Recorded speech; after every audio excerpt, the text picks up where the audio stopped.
I'm Andrew Pearce. This is GB News, the People's Channel, Britain's news channel. At GB News, we love to hear from you, our loyal community. So drop us a line at gbnews.com/yoursay. There you can talk to each other and also to the presenters live on air. gbnews.com/yoursay, because GB News is your channel, Britain's news channel. Good Afternoon Britain isn't just about us. The wonderful thing about this programme is it's about everyone watching. It's an interactive programme. Well, there absolutely is something to see here, and we're going to be talking about it more. Whether it's breaking royal news, please bring us up to date, or indeed a particularly punchy speech in the House of Commons. Very, very curious. We bring it to you live, and then we bring you live reaction as well. That's Good Afternoon Britain, weekdays from midday. Only on GB News, the People's Channel, Britain's news channel. Westminster, the ultimate clique. And you're fighting like rats in a sack. But here on the Camilla Tominey Show, we ask the questions the establishment media is too scared to ask. OK, let me ask you a straight question, because I know you're a straight-talking politician. Whether it's net zero, illegal immigration or law and order, nothing is off limits. You had the power then. Yeah, as I and now you've lost it. That's the Camilla Tominey Show, a politics show that's fearless. But no, let me finish my question if you don't mind, because it is my show. Sundays at 9:30, only on GB News, the People's Channel, Britain's news channel. Westminster's full of talk, but out here, it's the real world. Am I allowed to talk now? No, that's it. This is where it matters, real people and real lives. That's what politics is all about. The fact that Trump made a good start, no. Straight answers, no spin, and just a couple of pints. How many fingers have I got up? About 10. So join me for Lee Anderson's Real World every Friday at 7 p.m, only on GB News. The People's Channel, Britain's news channel. Join me, Nana Akwe, for an informative, interactive news programme with a difference. It's fun. No, he didn't say that, Dave. I'm so surprised. I think there's an element of truth to that. Join me from 3 p.m. every weekend, only on GB News, Britain's news channel. In the GB Newsroom, we bring you the news as it happens. With our team of dedicated journalists across the UK, we're ready to keep you up to date with what's happening every half an hour, every single day. Bulletins here on GB News, the People's Channel, Britain's news channel. I'm Bev Turner. Thank you for joining us on GB News, the People's Channel, Britain's news channel.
Good morning. Is Rachel Reeves on the brink? The Chancellor's future hangs in the balance following tears in the Commons during Prime Minister's questions. Well, as government borrowing costs surge and markets react to the PM's failure to back her, is this the end of the road for Rachel Reeves? The Prime Minister is set to unveil a 10-year plan for the NHS today, hailed as the most radical shake-up in its history. Greater Manchester Police, after apologising for decades of grooming gang failures, is now investigating more than 1,000 suspects. Sean Diddy Combs is denied bail after being convicted of prostitution-related offences. The King and Queen lead celebrations in Edinburgh as Holyrood Week gets underway. In a bit of a game here to delay until You know, all of us have died, all the nuclear veterans. We hear from nuclear veterans bravely sharing their struggle for justice following their exposure to hazardous material during weapons testing. A pilot scheme has proved 100% successful for a 4-day working week. So we're going to be asking today, should all businesses do it? And in sport this morning, well, at Wimbledon, Emma Raducanu beat the 2023 champion yesterday, but the world #1 Aryna Sabalenka awaits her in round 3. Jack Draper will have to play on the #1 court today instead of centre, although Cameron Norrie prefers it there. And with the British Grand Prix this weekend, Lando Norris says he now knows how Harry Kane feels. Plenty of contrasts across the UK during the next couple of days. Warm, sunny spells in the south. Further north, well, let's just say it won't be quite as warm or sunny. Full details in the forecast coming up soon. It's just gone 6 o'clock. I'm Stephen Dixon. I'm Ellie Costello, and this is GB News Breakfast.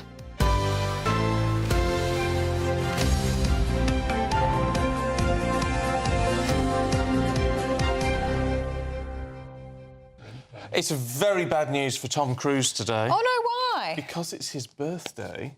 Oh, yeah. And he hates celebrating his birthday. Why? Yeah, apparently. This is according to The Star, anyway. There's a whole list of things about him. He also doesn't like most fruit, especially bananas, and he doesn't like apologising. Oh. But he probably liked October the 10th, because since 2014, Japan has celebrated Tom Cruise Day on Really? October the 10th. Wow. Why? I don't know. But they're What a do big they fan. do? I don't know. I've no idea. Wear lifts or something, I don't know. he's what? No, I'm not going to say how he is because he's quite litigious, isn't he? He is quite litigious. You've got to be very careful about what you say about Tom Cruise, Yes. apart from what a lovely man. Yeah. That's I'm it. listening to a podcast about him at the moment and Scientology. It's really interesting. Oh, are you gonna convert? No, no, the opposite of converting. But I am very Don't interested. say that to Tom Cruise. No, I won't say that to Tom No, Cruise. he, birthday. he reckons Scientology cured him of dyslexia. Of course Yes. it did. And he's one of in the upper echelons of Scientology. He is. There's lots of different levels, and he's in a very high level. See, I've said Almost that, impossible to and get now to. I'll leave work and there'll be a couple of people walking behind. Oh, no. They'll be waiting for you. They'll be waiting for you. How old is he today? Do we know? According to Tom Cruise, 35. He looks like He looks young, but I'd say he's 58. Oh, older than that. 63! This is my game, and I didn't even get to play. Oh, sorry. You said 35. What? I'm 63. 63. Oh, Well done. nice. You're on the nose. We've started birthdays. Wimbledon. We can also do Wimbledon. But we've started birthdays for you, and then you can do. OK, birthdays later. we'll do some more. Yeah. But Yeah. forget how old Tom Cruise is. And how tall is he then? 5'8". Right. Oh, Tom Cruise. No, I'd say shorter actually. Hang on. I don't know, actually. No, here we go. 5'8" isn't that short, is it? Smaller than that. It's 5'6" or something like that. I think he's short at 1.7. 5'6". 5'6". 5'6", is that right? Yeah, so he is quite diddy. I should know. I have met him. Have you? Oh, yeah. I was at the premiere of the Jack Reacher movie when that came out. Oh, what's he like? Was this just a word for us, Tom? No. I was there I was attending the premiere. So what did you say? Did you approach I him? didn't speak to him. No. Right. He just walked past me. Well, you said you met him. Well, that does not count, That's Stephen. showbiz meeting. Showbiz meeting. He walked past In me. showbiz, that's great pals. That's It what was that great is. to see him. Yeah. I felt very pleased that I'd seen him, but he was only like a few feet away. Oh, nice. But no, I didn't speak to him. Heck, I wouldn't dare. And slightly lower. Well, no comment. Anyway, should we move on? Let's. And to our top story this morning, Rachel Reeves' future is hanging in the balance after an emotional PMQs yesterday. And may I take this opportunity to thank our outstanding British Transport Police for everything that they do to support staff and passengers. Well, it's reported that she had a row with the Speaker, Sir Lindsay Hoyle, just before Prime Minister's questions. Well, the Treasury clarified that the Chancellor's tears were brought on by a personal matter, something she has failed to clarify. Downing Street have denied claims that Sir Keir and Rachel Reeves argued prior to her taking her seat on the front bench. And elsewhere in politics, the Prime Minister is set to unveil his 10-year plan for the NHS today. But a question this morning, is it too little, too late? Let's talk to political commentator Piers Pottinger, who's with us this morning. Good to see you this morning, Piers. Have you got a heart of stone this morning, or are you sympathetic? No, I think anyone with any kind of heart would have been upset to watch that. It was very distressing for everyone. And she wasn't so much distressed as distraught. I thought it was really very, very, very strange. And we still haven't got to the bottom of it because, quite frankly, the idiotic communications team immediately said it was a personal matter, which, of course, just opens the floodgates of questions. It doesn't answer anything. If it was a personal matter, actually, she shouldn't have gone into the House. If she was in that kind of state of mind. And it's quite common, well, not too common, but it's not unusual for ministers and members of the House not to go in if there is a personal matter causing them trouble, anguish, distress. But unfortunately, if this was a personal matter, and we have to believe the government saying this, then, of course, no one will be satisfied until they know what that is. And to raise it... But if she hadn't have gone in, then that would raise all sorts of questions, especially if she was being attacked by Kemi Badenoch. No, I don't think so, because the day before she'd answered, on Tuesday, she'd answered questions on a long session on Treasury questions, and that supposedly provoked this argument with Lindsay Hoyle, which is now being used, the Speaker, is now being used as another excuse for her upset. But to be quite frank, Lindsay Hoyle may be a firm speaker, but he's a man who's a very sympathetic sort of figure, and it's very hard to believe that the Chancellor of the Exchequer, who's quite a strong woman, you have to be in that role, and it's even harder, I think, for a woman, but she's a very resilient sort of person. Even if one totally disagrees with her work. But she's a strong individual, and so something must have really rattled her yesterday, and one can only feel sympathy. The markets were very, very spooked by this, and it put the cost of government borrowing up dramatically, very quickly, and that shows that the markets are very worried about who would replace Rachel Reeves, if she indeed is not long for the job, which once you get backed by the Prime Minister, which she eventually was, it's a bit like being a football manager getting backed by the football club chairman. That normally means you're on your way out. So I think we don't know what her future is going to be. I personally think it's not going to be very long in this role, but who takes over from her is very worrying. The favourite is McFadden, who is the skull-like, sinister man who is sort of wheeled out every time the government's got a problem. That's a harsh assessment of him. Just because he's a bit light on top and slim. Well, he's he's a sort of Dr. Death-like figure. He's very experienced, though, isn't he? As you say, he comes out. Well, he's not that. None of them are rounds. experienced in anything. But he comes out on the rounds on some of the most difficult days. Yeah, he's very good at soaking up negative questions. He's calm. That doesn't make him a good chancellor. And then the second favourite is, amazingly, Jonathan Reynolds, who's the business secretary, who claimed he was a lawyer and, of course, never qualified. But I personally think it would be more likely to be Wes Streeting, because he's a very ambitious man indeed. And I think after today's announcement on the National Health Service, he would, I'm sure, be looking forward to moving on. Well, what do you make of this 10-year plan for the NHS? We've seen it all before. Right. There are endless plans of revamping the service. They've tried this idea of moving into communities before. The unions blocked it, stopped it. It never happened. This is also all entirely unfunded, by the way. There's no costing attached to any of the stuff that's been leaked so far. Some of the ideas about prevention are, quite frankly, ludicrous. The idea of knocking 100 calories off your shopping basket. All the supermarket bosses have said this is unworkable, is only going to cost the consumers more, and all the nutritionists have said it won't have any effect on obesity. And I mean, the NHS is at breaking point. We all know that. And what we need to do is rethink it, whole structure, and also the cost of running it properly, not tinker around with apps and looking at taking more stuff away from GPs. GPs seem to just simply be computer operators these days. But it's about gateways, isn't it, to use a phrase? And we do use our GPs as gateways to access other services when perhaps we don't need to, and that can be done in other ways. I agree with that, but then also you're relying a great deal on intelligent self-diagnosis, and not everyone is capable of that.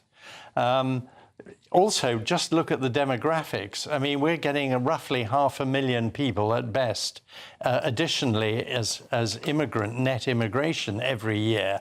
So in 10 years, that'll be 5 million more people for the NHS just from abroad, let alone the growth in the population, the ageing population, which continues. The demographics tell you that there's the fundamental rethinking of the whole structure of the NHS is what's needed, not this tinkering. But Wes Streeting, I'm going to talk to Wes Streeting later on this hour, but I mean, this is what he says is happening. He says this is a fundamental shift. Well, it isn't, because it's leaving the hospital trusts as they are.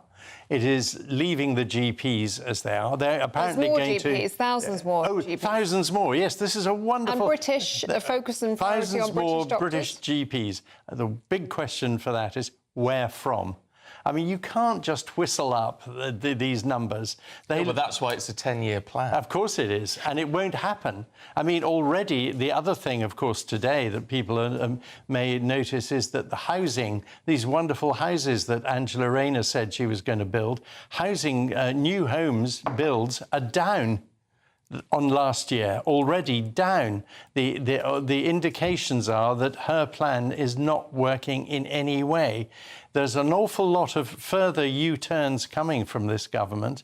They quietly changed the employment laws bill yesterday without telling anyone properly, which is they have moved the timing of it to further out from this question of employees getting the right to take the employer to court on day one. They're moving that to 2027 before that bill comes up, which shows yet again another U-turn. This is a government in crisis, and let's not shy away from it. And yesterday's horrific events was emblematic of how Starmer is just not in control of his government in any way, let alone the country. OK, Piers, thank you very much. We're going to see you again in the next hour. Well, on to our poll of the day. We're asking, do you back Rachel Reeves to deliver the next budget? We need to move this away from the politics of it, in a sense, and it's a case of, I think, really, it's a case of asking, do you think she will be around by the next budget? Let's not underestimate the amount of pressure she's under. And again, you've got to take it out of politics and say whether you agree with what she's doing or not, and I know a lot of you don't, that you've got to say, you know, really, is she in a position, has the pressure got to her, really? I mean, it was very distressing to see very what we saw yesterday. Anyway, so do you think she'll be around to deliver the next budget? We'll bring the live results throughout the day. For our latest polls, news and how to vote, just go to gbnews.com/poll. Now, 14 minutes past 6, Britain's nuclear test veterans continue their fight for justice, expressing mounting frustration over Labour's delayed action on their compensation. Well, back in the 1950s and 60s, servicemen and women were exposed to radiation during weapons testing, resulting in many suffering from long-term health effects. Well, our reporter Jack Carson has spoken to some of these veterans. Foundations of a nuclear deterrent that came with a lifetime of sacrifice. In the 50s and 60s, nuclear tests at sites like Christmas Island in the Pacific and Maralinga in Australia saw 39,000 British and Commonwealth servicemen and scientists exposed to high levels of radiation. Documents at the time showed how these tests were not just about the weapons, but also the detailed effects of the explosives on men with and without various types of protection. In opposition in 2022, Deputy Prime Minister Angela Rayner and Defence Secretary John Healey said they were committed to helping the Veterans Campaign. The veterans affected by this are not asking for a lot. They simply seek recognition for their suffering. But the UK remains the only nuclear test country in which there is no scheme at all for compensation and recognition. Your campaign is our campaign. Today, the Ministry of Defence says ministers have directed teams across the department and atomic weapons establishment to thoroughly examine what information exists regarding medical testing of nuclear test veterans. At Prime Minister's questions last week, the Deputy Prime Minister said it was a matter of priority. And we're looking into unresolved questions regarding medical records, Mr Speaker, as a matter of priority. Alan Owen from the campaign group Lab Rats International says the fight is with the heart of the government. If you look at the other scandals, we had the infected blood scandal and post office scandals. It was easy to give it to somebody else like the post office and give it to Fujitsu, for instance. This is the Ministry of Defence. It's right having a meeting at a Labour Party conference when you weren't in power. Now you're in power, you've got the power to do something about it. For veterans like Dennis Hayden, who served at Maralinga, and Terry Hughes, who was witness to the H-bomb test at Christmas Island, there's a lack of accountability for the impact of the tests on them and their families. I believe they're playing a bit of a game here to delay until, all of us have died, all the nuclear veterans. My son is unable to have children. I'm convinced it's through the effects of the radiation because it's never happened before in the family. Daughter of a nuclear test veteran, Susan Musselwhite, says she's angry at the lack of action from government. Barefaced lied to us. They wanted us to help them to get into power. We've helped them get into power. Why can't they stand up and do the right thing and do what they said? Help us. Because the veterans are dying. They're dying on a daily basis. There's enormous resilience in this campaign's fight for justice. For the government, pressure is mounting. Jack Carson, GB News. Right, time to have a look at your weather at 6:18 with Aidan McGivern.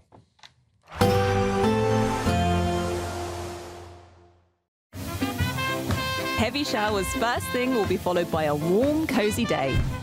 Boxed boilers, sponsors of weather on GB News. Hello, a very good morning to you and welcome to the latest update from the Met Office for GB News.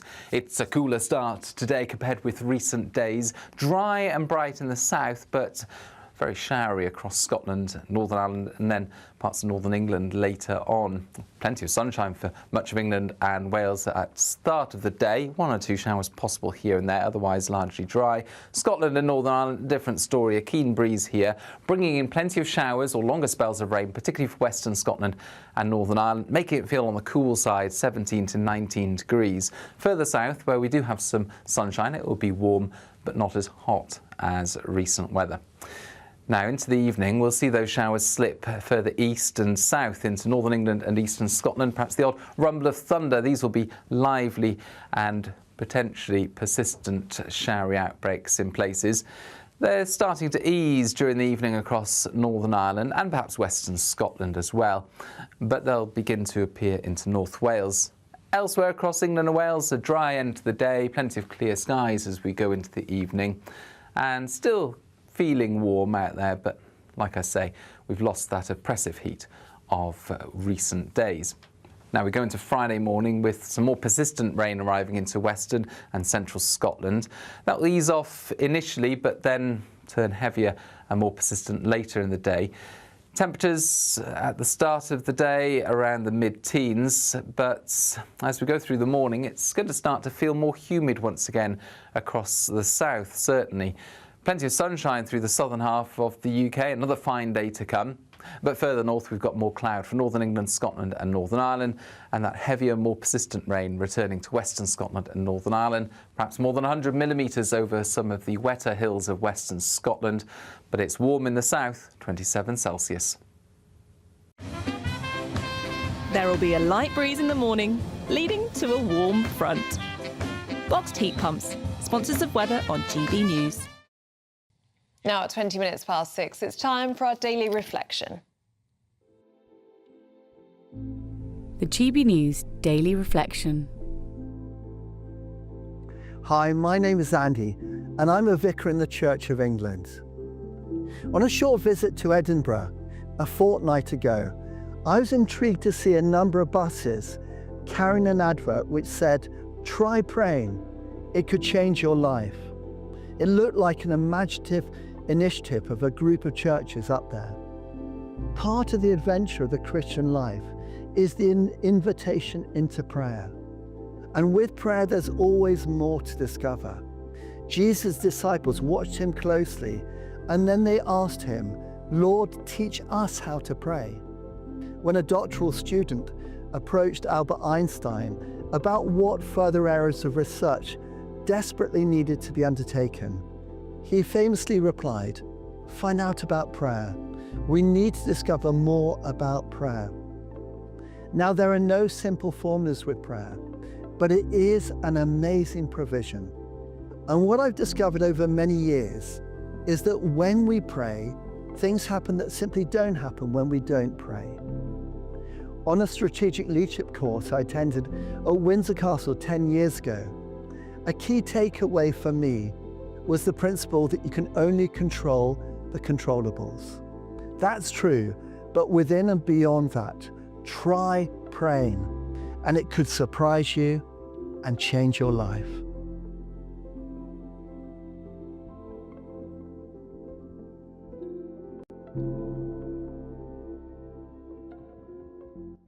Well, still to come for you on breakfast this morning, the latest developments in the P. Diddy trial.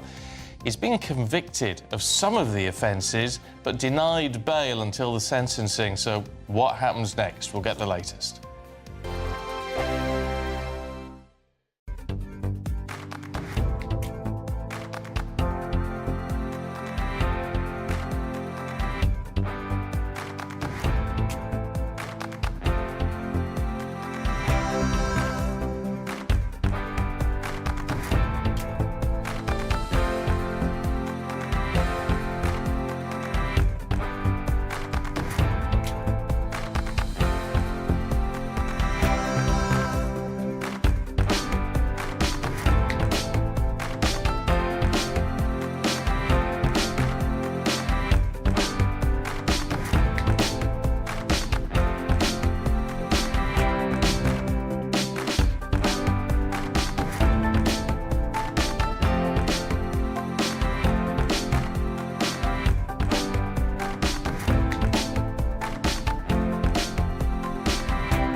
This is our country, and we think it's amazing.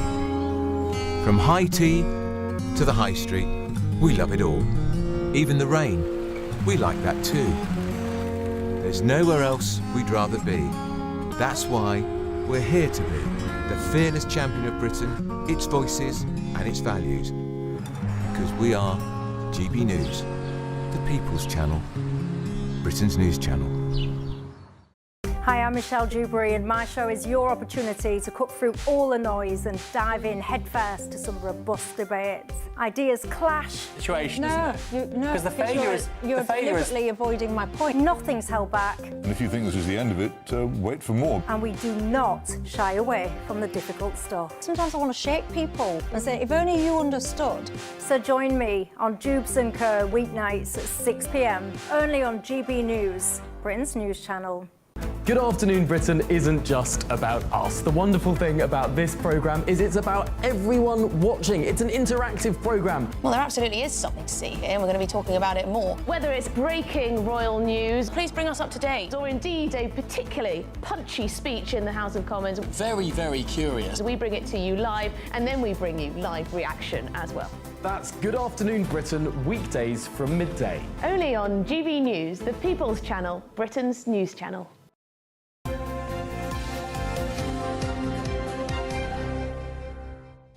Coming up to 6:26, and a case that has gripped America. Sean Diddy Combs has been denied bail. He's going to stay in custody after being cleared of racketeering and sex trafficking. But the rapper was found guilty of transporting 2 women, including an ex-partner, for prostitution. Let's talk to US media commentator Paul Duddridge, who joins us now. Paul, what do we make of this? Because half the headline says he's been convicted, half the headline says he's been cleared. I mean, he does seem to have been cleared of the most serious charges.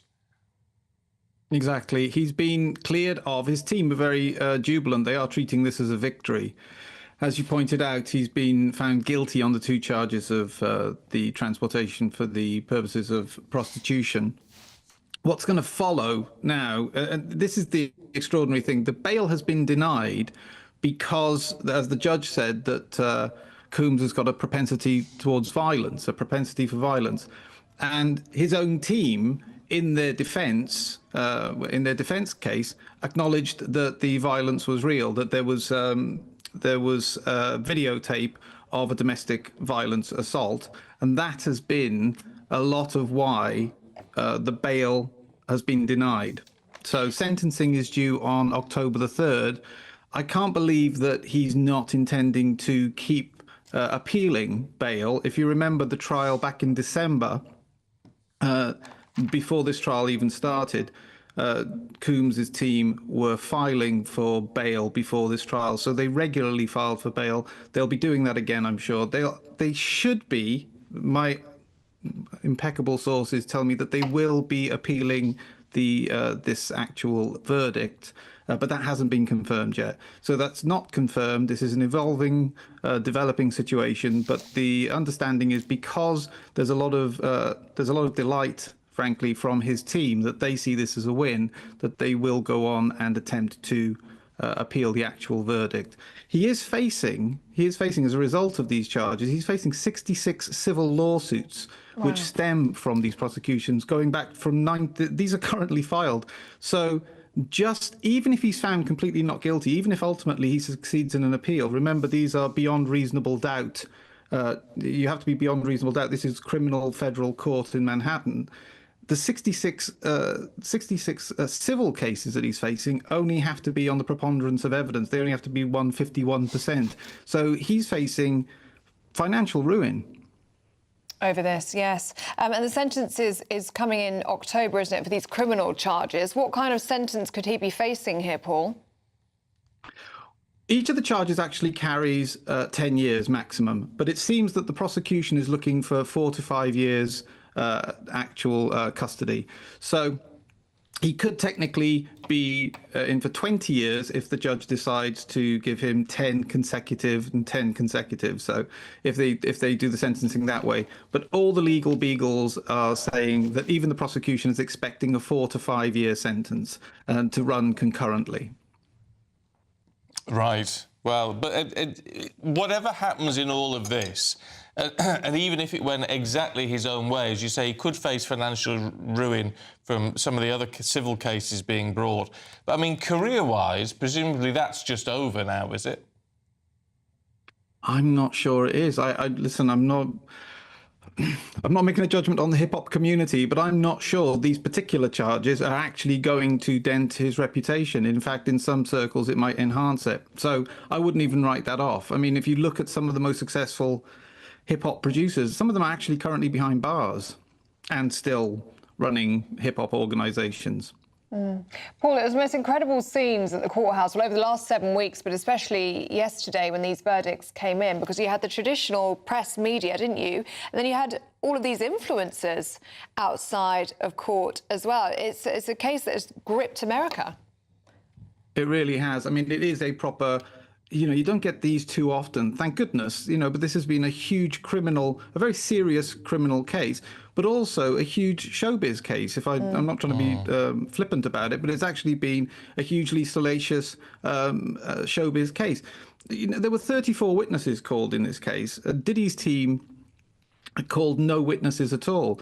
They just worked with cross-examination. So the whole thing has been a spectacle where they haven't actually Diddy's team haven't actually put up anybody to speak on his behalf. They just literally had negative witness working against him and, you know, sort of testifying against him. And so it's become a daily river, if you like, a daily deluge of anti-Diddy kind of propaganda or publicity, however we want to cite it. And obviously the showbiz columnists have been lapping it up, and the influencers, there are influencers' names have been made. There are new influencers that have actually come out of nowhere simply because they've become famous for feeding off this particular trial. It's kind of a proper modern American story. Yeah, it's all very parasitical, isn't it? It is a bit, yeah. Paul, good to see you. Thank you very much indeed. Appreciate it. Thank you. Oh, well, we'll have to wait till October to find out really what's going to happen with this. Yes, we will, yeah. Now, if you're travelling to work or school this morning, here's your traffic and travel update.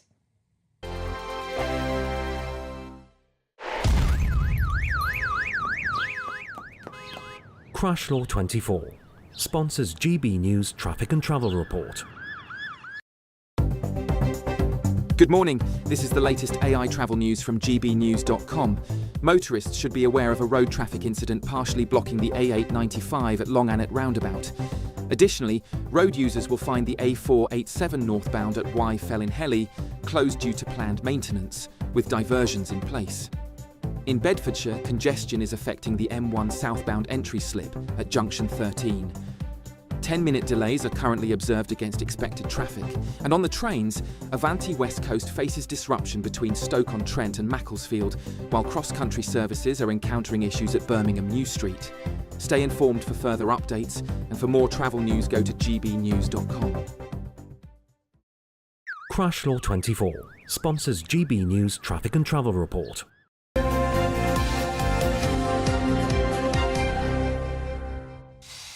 Now, following the week we've had of soaring temperatures, well, certainly at the bottom half of the country, it's not been that hot in the northwest. Is it not? All my relatives are playing mad.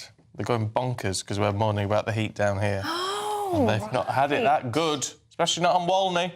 Anyway, we've got the coolest cash prize of the summer to be won. Totally tax-free, £54,321 is up for grabs.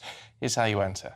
The Great British Giveaway is now even greater, with your chance to win our biggest cash prize so far. A totally tax-free £54,321 cash could be yours. Cash that you could spend however you like. It's like having an extra £1,000 each week for a whole year to play with. Imagine what you could do with that. Someone is guaranteed to win this amazing amount of cash, so make sure that someone could be you. For another chance to win £54,321 cash, text cash to 63225. One entry costs £2.50 plus one standard network rate message, or text bonus to 63225. 5 entries cost £5 plus one standard network rate message. Go to gbnews.com/win. Entries start at £2.50. Call 0903 686 3232. Calls cost £2.50 plus your network access charge, or post your name and number to GB14 PO Box 8690 Derby DE1 9TT. UK only. Entrance must be 18 or over. Lines close at 4 p.m. on the 1st of August. Please check the closing time if listening or watching on demand.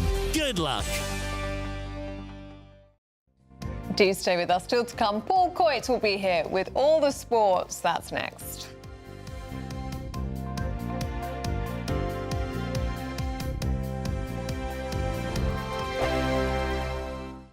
Welcome back to Britain's Newsroom with Andrew and Beth. Hello everyone, Patrick Christie's here. I'm Michelle Duke, Britain's News Channel. Access the stories that matter to you. Take the GB News family with you on any device. And as long as you have an internet connection, tune in to GB News anywhere on the planet or beyond. GB News, the People's Channel, Britain's News Channel. From the school run to the home run, watch a new show for all of Britain. He can say whatever he wants. A straight-talking show where all voices are heard. And, you know, when are we going to stop talking about smashing the gangs and actually do it? With the stories that matter from every part of our country. There's a bit of a crash landing there for your Chancellor. Bold, fearless and standing up for you. That's me, Martin Daubney, 3 p.m. till 6 p.m, weekdays, here only on GB News. The People's Channel, Britain's news channel. Westminster's full of talk, but out here, it's the real world. Am I allowed to talk now? No, that's it. This is where it matters, real people and real lives. That's what politics is all about. In fact, has Trump made a good start? No. Straight answers, no spin, and just a couple of pints. How many fingers have I got up? About 10. So join me for Lee Anderson's Real World every Friday at 7 p.m. only on GB News. The People's Channel, Britain's news channel. You want to know what's really going on in the corridors of power? Labour don't know what to do with you half the time, and that makes you quite lethal in the chamber. Get behind the headlines with Chopper's Political Podcast. Join me, Christopher Hope, as I sit down with the great and the good of British politics. We'll see where this ruling takes us. These are the stories shaping our nation. Chopper's Political Podcast, available now on all platforms. Listen in and stay ahead. 5 hosts, 5 opinions, 5 fearless debates, 5 unfiltered takes on the day's news. 5 reasons not to be anywhere else on Saturday night. This is the Saturday 5. You got me good there. Britain's biggest Saturday night TV show. It's not a bad brand. Yeah. Uncensored. Very, very racy tonight on the unpredictable. What did she say? Can you translate it for us? And always entertaining. And how can a country go from being led by William Wallace Saturday nights from 6 p.m. only on GB News, the People's Channel. Britain's news channel. You're going to want to stay tuned, trust me. At GB News, we love to hear from you, our loyal community. So drop us a line at gbnews.com/yoursay. There you can talk to each other and also to the presenters live on air. gbnews.com/yoursay, because GB News is your channel, Britain's news channel.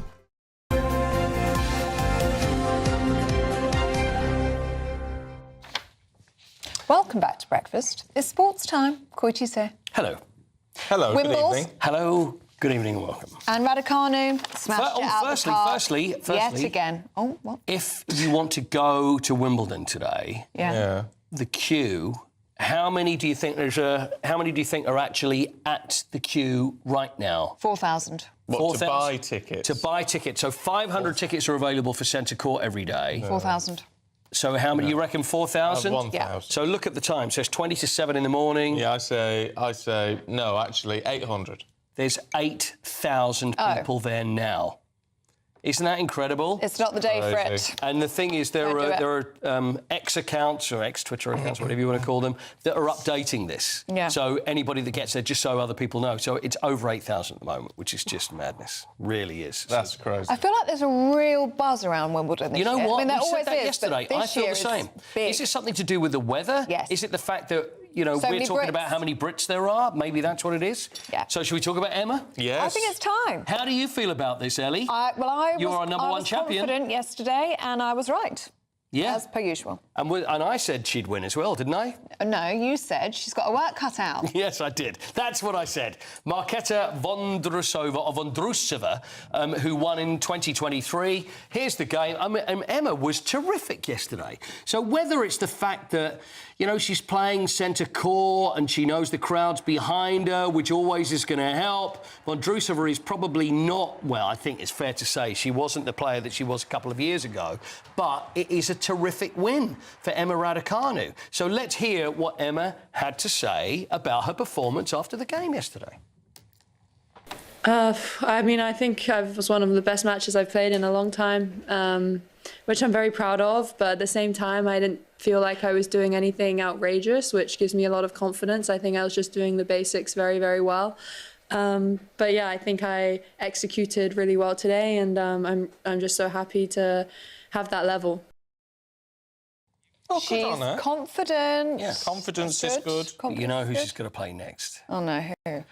Well, it couldn't be worse. The world number one, Aryna Sabalenka. She's never taken a set off Aryna Sabalenka. But, You know. No, Are we about to get some positivity? You know, why not? Well, Yeah. let's see. It's going to be very tough. Look, she won the US Open. She's got it in her. She did. But we'll see. So anyway, that's who she's going to play next. Cameron Norrie beat Francis Tiafoe yesterday, which is also a fantastic win. He's kind of flying a little under the radar at the moment. He is. Well, he was top 10 3 years ago. He's now down in sort of like top 60, top 70. So he's been injured and he has had a great time. But he's another one that's rising to the occasion now he's playing. Tiafoe is a terrific player, so it's a great result to beat him. There was one bit where Tiafoe went off. It was one of those... See, I think this is like gamesmanship, where he went off to get changed and then he disappeared for like 6 minutes until he came back. I don't know whether it was, you know... Because they only have, I think, 3 minutes is what they're allowed if they need to have a little break. Yeah. You know what I'm saying? Yes. But 6 minutes sounds a little on the long side. Possibly. So whether it was done to try and redress the balance during the game, but it didn't work. But Cameron Norrie came through, so well done to him.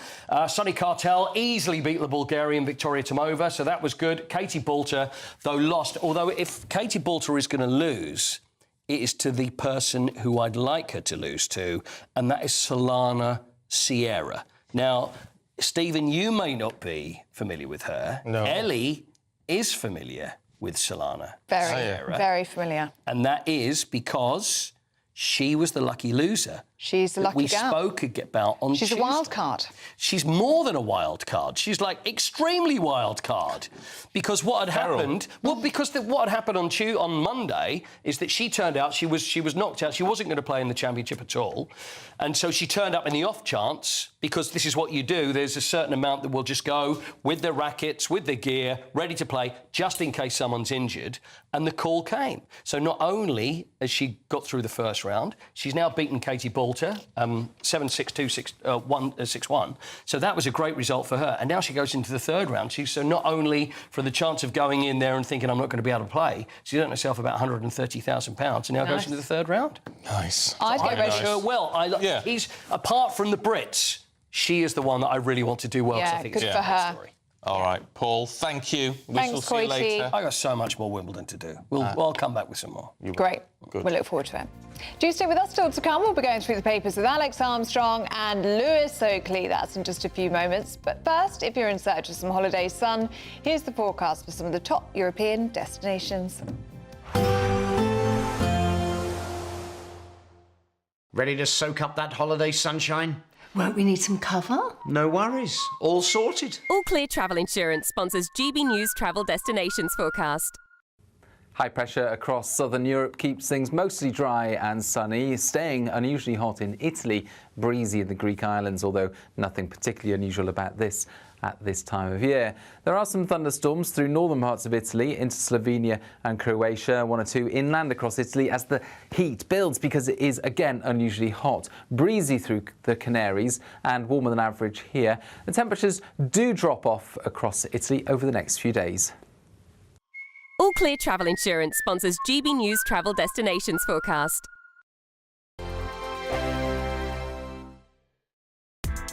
Join me, Nana Akweer, for an informative, interactive news programme with a difference.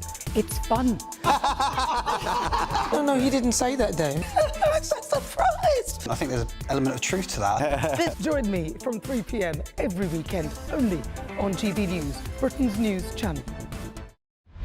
Britain's Newsroom, weekday mornings from 9:30. Poll, it doesn't surprise either Bev or I, shows that most Brits believe that Britain is in decline. 76% of us, though, did surprise me, fear political unrest and even violence. And those fears come amid violent riots, of course, in Ballymena in Northern Ireland. They've left dozens of police officers injured and the area largely destroyed in some cases, particularly the local leisure centre. Let's talk to our Northern Ireland reporter, Doogie Beattie. Doogie, this report comes on the back of sustained riots over, 6 days in the province? They are putting undocumented immigrants into areas of high deprivation. There is a group here called MERS. 85% of their properties are in socially deprived areas, and those areas are now kicking back because in amongst those areas you have pensioners and so forth that have bought their houses back in the 80s. I spoke to a couple of them that were having to be moved out by their grandchildren. Well, we know that people are not happy with. I think first thing to say is that people are worried about their living standards. They think they've declined. And actually, strikingly, in a different part of the survey, we found that 4 in 10 people feel like they were worse off since the COVID pandemic. That was actually particularly pronounced amongst reform voters. But overall, people are very pessimistic about their personal finances and their cost of living. So I think that's a huge driver. We also know that people aren't happy with the government's handling of immigration. And actually, going back to that question about what's affecting people's living standards, which I think is a much better way of getting at how people are feeling about things like the economy, people perceive, including Labour voters, including a sizable chunk of Labour voters, that immigration has had a negative impact on their living standards. And I do think we're starting to see that filter through into pessimism about the country as a whole. GB News, the People's Channel. In the GB Newsroom, we bring you the news as it happens. With our team of dedicated journalists across the UK, we're ready to keep you up to date with what's happening every half an hour, every single day. Bulletins here on GB News, the People's Channel, Britain's news channel.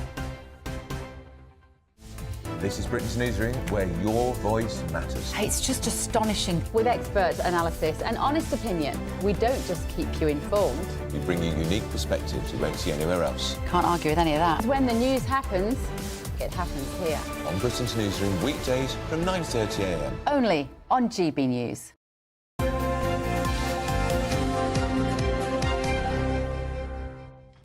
Welcome back to Breakfast. Very pleased to say we're joined by the Health Secretary, Wes Streeting. Good to see you this morning, Mr. Streeting.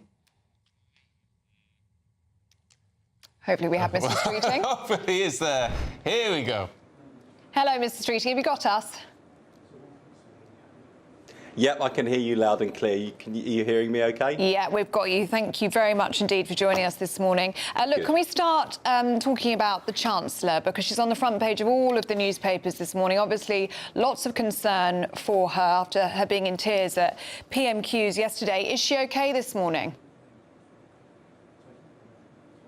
She is. Look, she's not just my colleague, she's my friend. And I think there are lots of people who are watching who will think about some of our own experiences from time to time where we've had things going on in our lives outside of work that sometimes you bring to work with you. And that yesterday was one of those occasions. But unlike most people, when you're on the front line in politics, you are both at work and on camera. And that's what we saw yesterday. But look, she's a tough character. She will bounce back. And we've seen in Rachel's leadership over the last year a Chancellor that's got interest rates falling 4 times, wages finally rising higher than the cost of living. She's gripped the public finances, dealt with the mess that we inherited, and she's got the economy moving in the right direction. So, you know, she's a human being.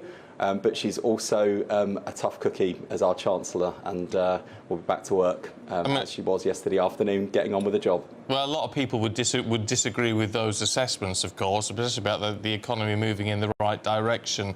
But actually, politics aside, I know a lot of people will want to jump on the politics of this. Actually, I do think it's much more important to look at the human being here, because whatever's going on that caused this, the job is incredibly stressful, particularly at the moment. Is that something I mean, would it even be right for her to continue, or does she need a break? No, of course it's right for her to continue. And look, just on the toughness of the job, look, whether it's the Prime Minister, the Chancellor, any of the rest of us in government, these are tough jobs, they're demanding jobs. But also, and I think I speak for the entire Cabinet when I say this, the last 12 months certainly been the best year of my professional life, because in government you get to wake up in the morning saying, what are we doing today? In opposition, you wake up every morning thinking, what are we going to say today? And I know which one I prefer. And it is thanks to the choices people made at the last election, that we get to come into work every day, gripping the challenges facing our country. And that's why we've been able to, for example, cut NHS waiting lists, taking them down by 250,000, the 2 million more appointments that we promised to deliver in our first year. We've more than doubled that. I said within weeks of coming to office that we would employ 1,000 more GPs onto the front line. Latest figures show actually we're almost double that. So,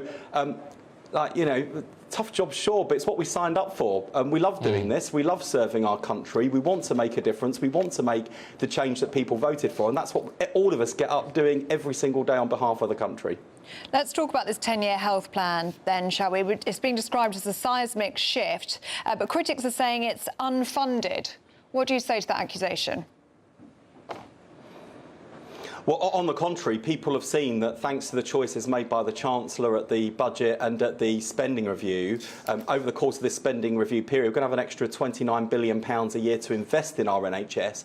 As I've argued so many times before, it's so important that alongside the investment you see the reform, because the tragedy of our National Health Service is that we've never been spending more on it whilst also receiving poorer quality care. And at the heart of the 10-year plan that we'll be launching today, the plan to make the NHS fit for the future. This is about making sure people get the right care in the right time and in the right place. Better for patients, but also better value for taxpayers, because the pressure that's resting on my shoulders is not just to arrest the crisis in the NHS that we inherited, to get the NHS back on its feet. It's to make sure that it's fit for the future, sustainable and affordable for the long term. So those principles that were there at the founding of the NHS, that healthcare should be available to all on the basis of need and not the ability to pay. Those are the principles that we need to defend for the 21st century. But in order to do that, we've got to embrace the amazing revolution that's taking place in life sciences and medical technology that will enable us to provide more personalised care, building the NHS around you, and making sure the NHS is a neighbourhood health service as much as a national health service, which is why today we're announcing a new generation of neighbourhood health services with more services, more care, all under one roof, giving you one-stop shops where you live, care closer to your home, and indeed care in people's home. That's just one example of the revolution that we'll be leading in the NHS over the course of the next decade to make sure it is always there for you, where you need it, when you need it. But you're also talking about preventative health care, which, look, it is very beneficial in a lot of respects, but it also means a radical shift in how our health system operates. But also there's questions about, does it become a bit Big Brother? Does preventative healthcare mean that basically we're going to be told how to live? Well, just to reassure people, I'm not interested in being the fun police, and I'm not interested in dictating to people how you live your lives. I think we all know we've got some big health challenges to deal with. In obesity, for example, obesity rates are double now what they were in the 90s, and 1 in 5 of our kids are leaving primary school with obesity, and the cost of obesity is hitting the NHS to the tune of £11 billion a year. It's one of the things that's driving higher taxes to pay for our healthcare, and that's why at the heart of the plan is a radically different approach to public health, whether that's through the sort of weight loss jabs. I mean, honestly, half the House of Commons tea room are on the weight loss jabs. They're the talk of the town.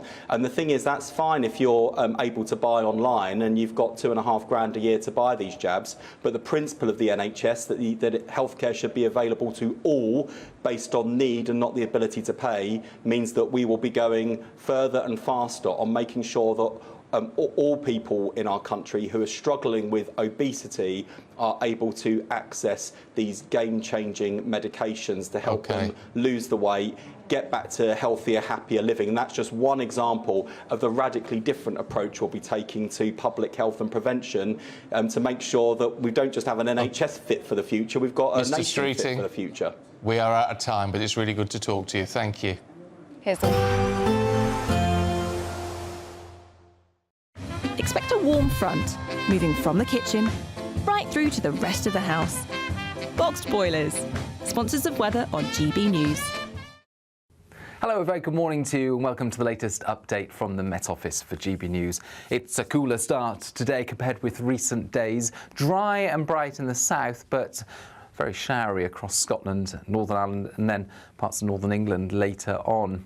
Plenty of sunshine for much of England and Wales at the start of the day. 1 or 2 showers possible here and there, otherwise largely dry. Scotland and Northern Ireland, different story. A keen breeze here, bringing in plenty of showers or longer spells of rain, particularly for Western Scotland and Northern Ireland, making it feel on the cool side, 17 to 19 degrees. Further south, where we do have some sunshine, it will be warm, but not as hot as recent weather. Now, into the evening, we'll see those showers slip further east and south into northern England and eastern Scotland. Perhaps the odd rumble of thunder. These will be lively and potentially persistent showery outbreaks in places. They're starting to ease during the evening across Northern Ireland and perhaps western Scotland as well, but they'll begin to appear into North Wales. Elsewhere across England and Wales, a dry end to the day, plenty of clear skies as we go into the evening, and still feeling warm out there, but like I say, we've lost that oppressive heat of recent days. Now we go into Friday morning with some more persistent rain arriving into western and central Scotland. That will ease off initially, but then turn heavier and more persistent later in the day. Temperatures at the start of the day around the mid-teens, but as we go through the morning, it's going to start to feel more humid once again across the south, certainly. Plenty of sunshine through the southern half of the UK, another fine day to come. But further north, we've got more cloud for northern England, Scotland and Northern Ireland, and that heavier, more persistent rain returning to western Scotland and Northern Ireland. Perhaps more than 100 millimetres over some of the wetter hills of western Scotland. But it's warm in the south, 27 Celsius. A positive outlook through the night will power through to a bright day ahead. Boxed Home Battery Storage, sponsors of weather on GB News.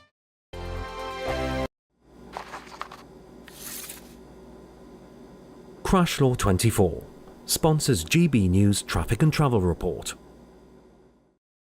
Good morning. This is the latest AI travel news from gbnews.com. Today, the A895 Long Annet roundabout is partially blocked due to a road incident. The A487 northbound is closed at Ellie for maintenance, with diversions in place.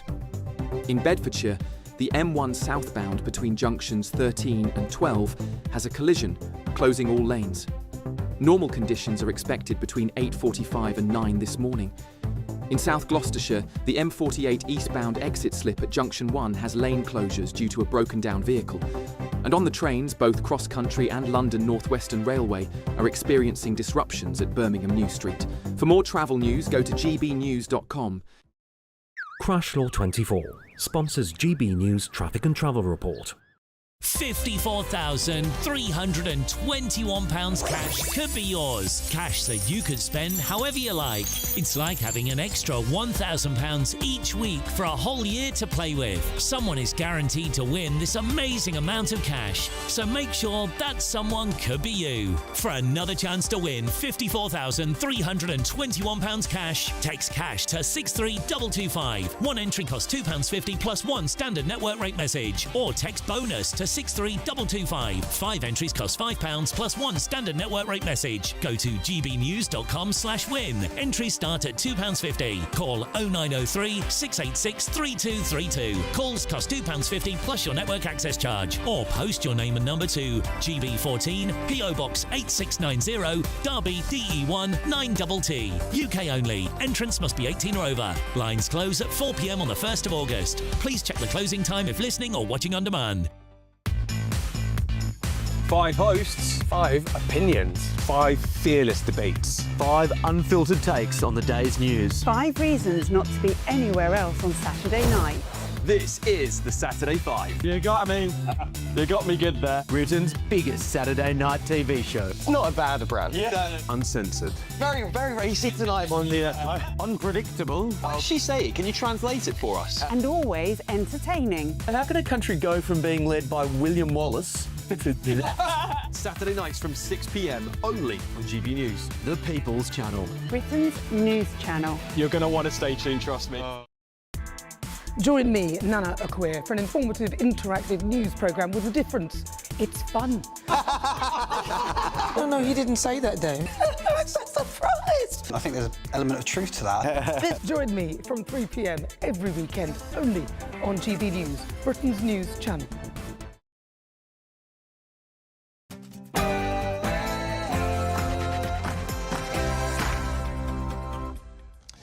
Good morning. Is Rachel Reeves' career on the brink? The Chancellor's future hangs in the balance following tears in the Commons during Prime Minister's questions. Well, earlier we spoke to the Health Secretary about what happened yesterday. She's not just my colleague, she's my friend, and I think there are lots of people who are watching who will think about some of our own experiences from time to time where we've had things going on in our lives outside of work that sometimes you bring to work with you, and that yesterday was one of those occasions. Well, as government borrowing costs surge and markets react to the PM's failure to publicly back her, is this the end of the road for Rachel Reeves? And meanwhile, the Prime Minister is unveiling a 10-year plan for the NHS today, hailed as the most radical shake-up in its history. Greater Manchester Police, after apologising for decades of grooming gang failures, is now investigating over 1,000 suspects. Sean Diddy Combs is denied bail after being convicted of prostitution-related offences.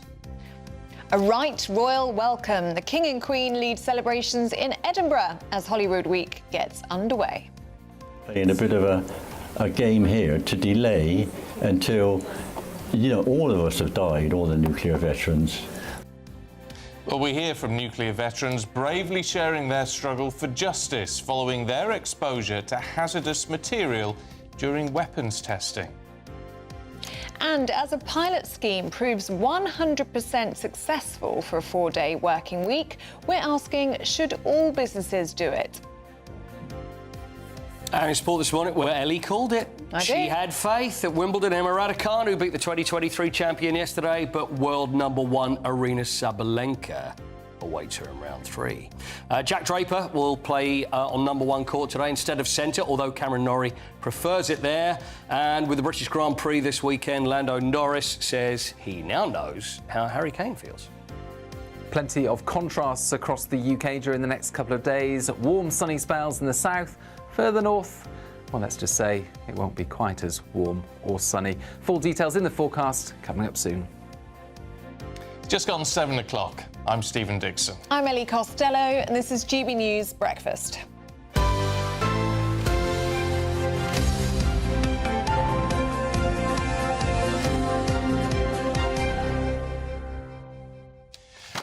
Irritating noises. And yes. Don't say me. I know that's what you're thinking. I know, but there's a survey about what are the most irritating noises, what drive us mad. Oh, I've got one I've of got a those. long list, but yeah, tell us What's... Pneumatic drills. Still. Is it up there? No. It's not even there. Hammering or banging from neighbours is #1. Yeah. So it's sort of on that... Yeah.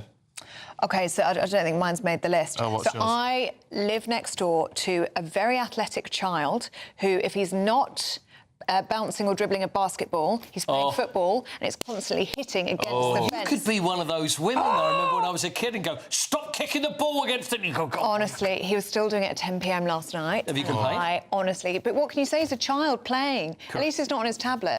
Yeah. But honestly, the noise is That the would drive most me jarring mad. sound. I had a kid situation yesterday.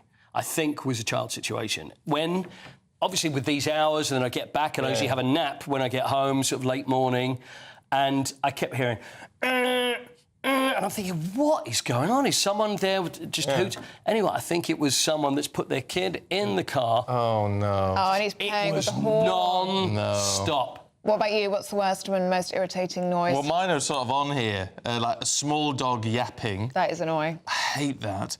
Flies buzzing about in the room. Flies buzzing in the room. Fly in the room. I tell you what I really hate as well, the sound of a vacuum cleaner. Oh, do Oh, you? no, I find that very therapeutic. No, I think it takes me back to childhood because it was always... That sounds like a childhood thing. Yeah, I mean, the cleaner was always on. It was always I on. love whizzing round with the vacuum. Oh, I don't mind if I'm doing it. It's when someone else is doing it really irritates me. I think the fly is up there. Fly is really up there. The fly is jarring. Especially when they go and right in your ear. Loud chewing. Now, chewing, does that bother you? Number 4, yep, very irritating. Your partner snoring. No, it doesn't bother me. And the speakerphone, people speaking on loudspeaker. Or when you're on the train and people will watch something on social media or watch something on YouTube and they have the sound up. Yeah, drives me mad. That's really... Drives Unless it's me GB mad. News, in which case that's excellent. That's Well done. excellent Keep it up. work. That's absolutely Anyway, fine. if you've got any irritating things that don't involve us, gbnews.com/your say. To our top story now, Rachel Reeves' future is hanging in the balance after an emotional PMQs yesterday. And may I take this opportunity to thank our outstanding British Transport Police for everything that they do to support staff and passengers. Now, we don't know what went on. It is reported that she had a row with the Speaker of the House, Lindsay Hoyle, shortly before PMQs. We don't know if that's true or not. Well, the Treasury clarified that the Chancellor's tears were brought on by a personal matter, but something that she is yet to comment on herself. Downing Street denying claims that Sir Keir and Ms Reeves argued prior to her taking her seat on the front bench. Elsewhere in politics, the Prime Minister is set to unveil his 10-year plan for the NHS. But a question for you this morning, is it too little, too late? Let's talk to political commentator Piers Pottinger. Let's start with the Chancellor. I mean, it was awful to see, and it's across all of the papers this morning, so actually, you know, it's not going to be a nice day for her anyway. Do we need to know what caused this or not? Well, I think it was the Labour Party or the government's communications team who introduced the thing by saying it was a personal matter, but we're not going to go into it. Now, that is really a stupid thing to have said. That if it was a personal matter, then she shouldn't really have bothered to go into the House. She should have stayed away. But nevertheless, one can't get away from the fact it was extremely distressing to watch.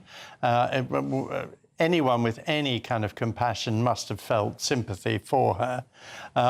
The most stony-faced was probably Keir Starmer, and next to him was Angela Rayner.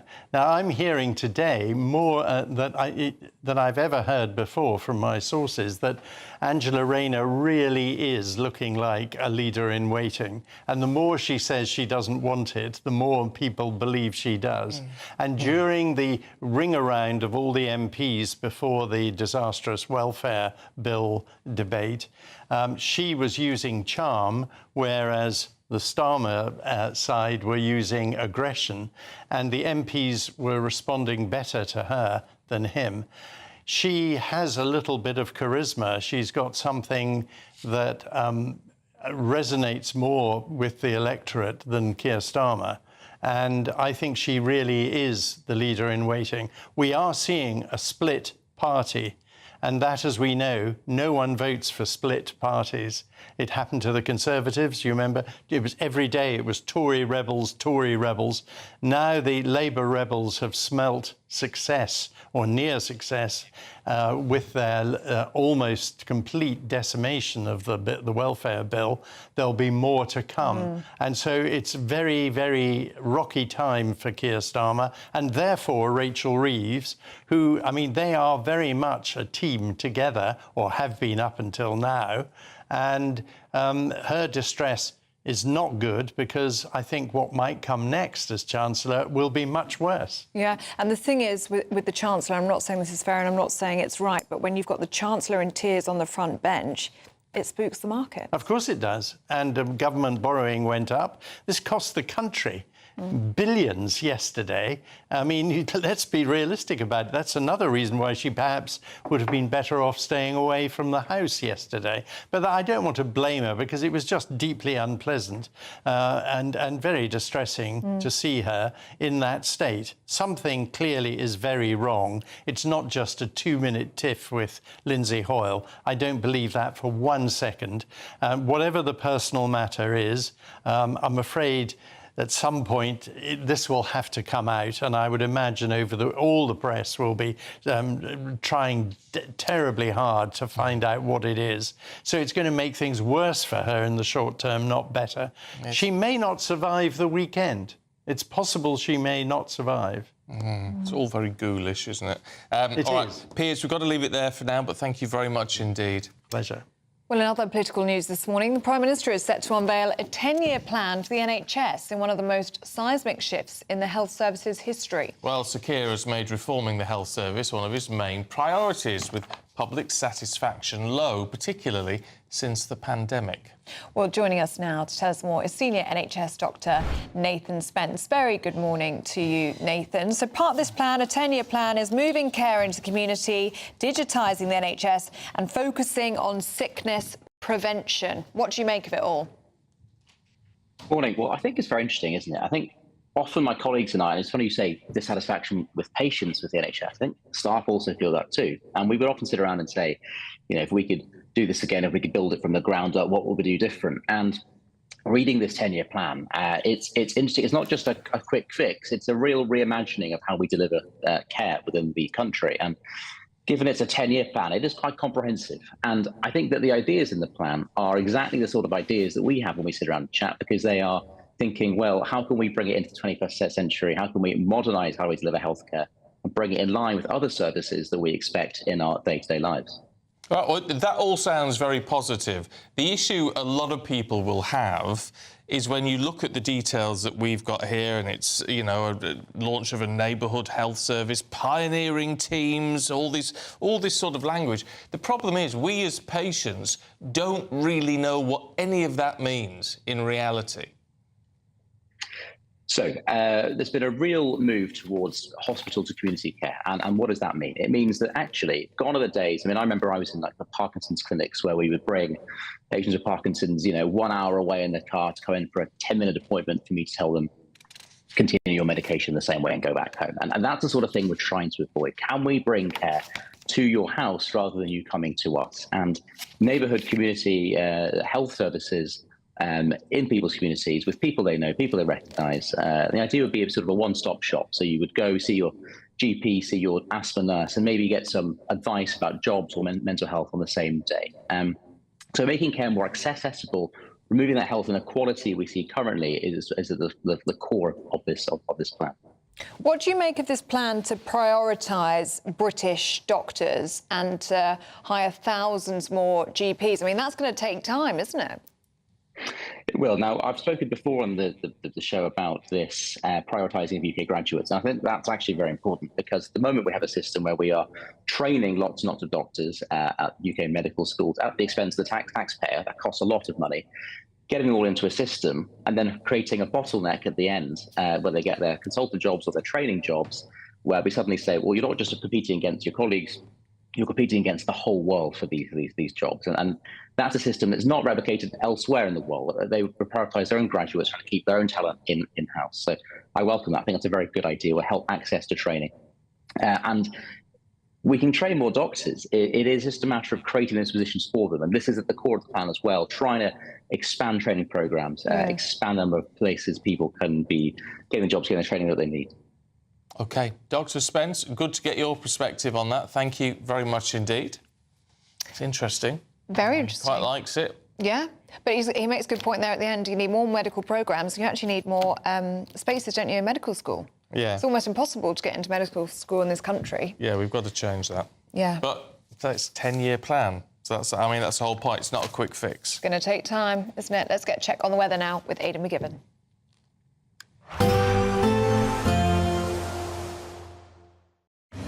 Even though we'll see a cloudy start, it'll be a bright outlook for the rest of the day. Boxed Solar, sponsors of weather on GB News. Hello, a very good morning to you and welcome to the latest update from the Met Office for GB News.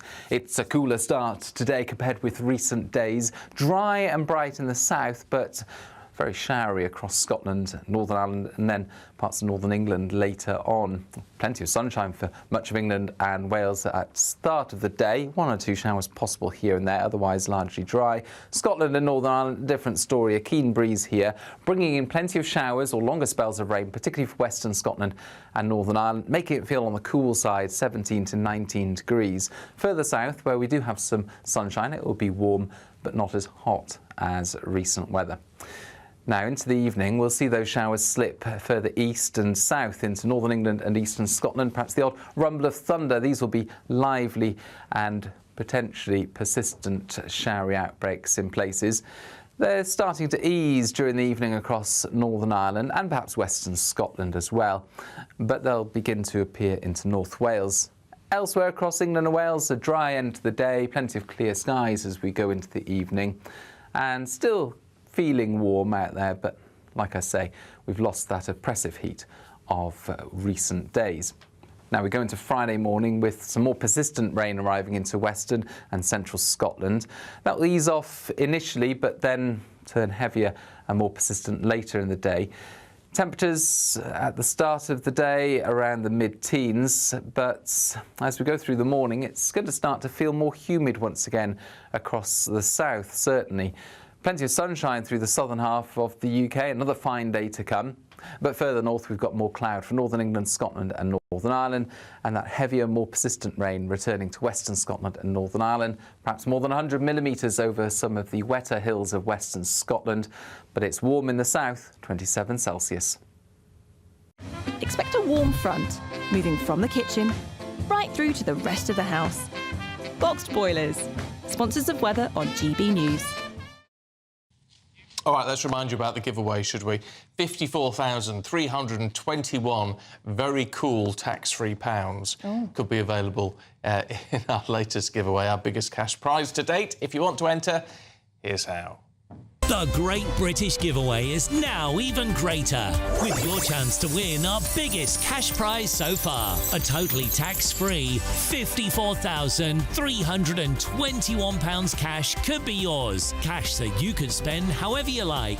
It's like having an extra £1,000 each week for a whole year to play with. Imagine what you could do with that. Someone is guaranteed to win this amazing amount of cash, so make sure that someone could be you. For another chance to win £54,321 cash, text cash to 63225. One entry costs £2.50 plus one standard network rate message, or text bonus to 63225. 5 entries cost £5 plus one standard network rate message. Go to gbnews.com/win. Entries start at £2.50. Call 0903 686 3232. Calls cost £2.50 plus your network access charge, or post your name and number to GB14 PO Box 8690 Derby DE1 9TT. UK only. Entrance must be 18 or over. Lines close at 4 p.m. on the 1st of August. Please check the closing time if listening or watching on demand. Good luck. Yes, good luck. Now do stay with us still to come. Paul Coit will be here with all of the sport, and he's promised us much more Wimbledon action. Hooray. That's next.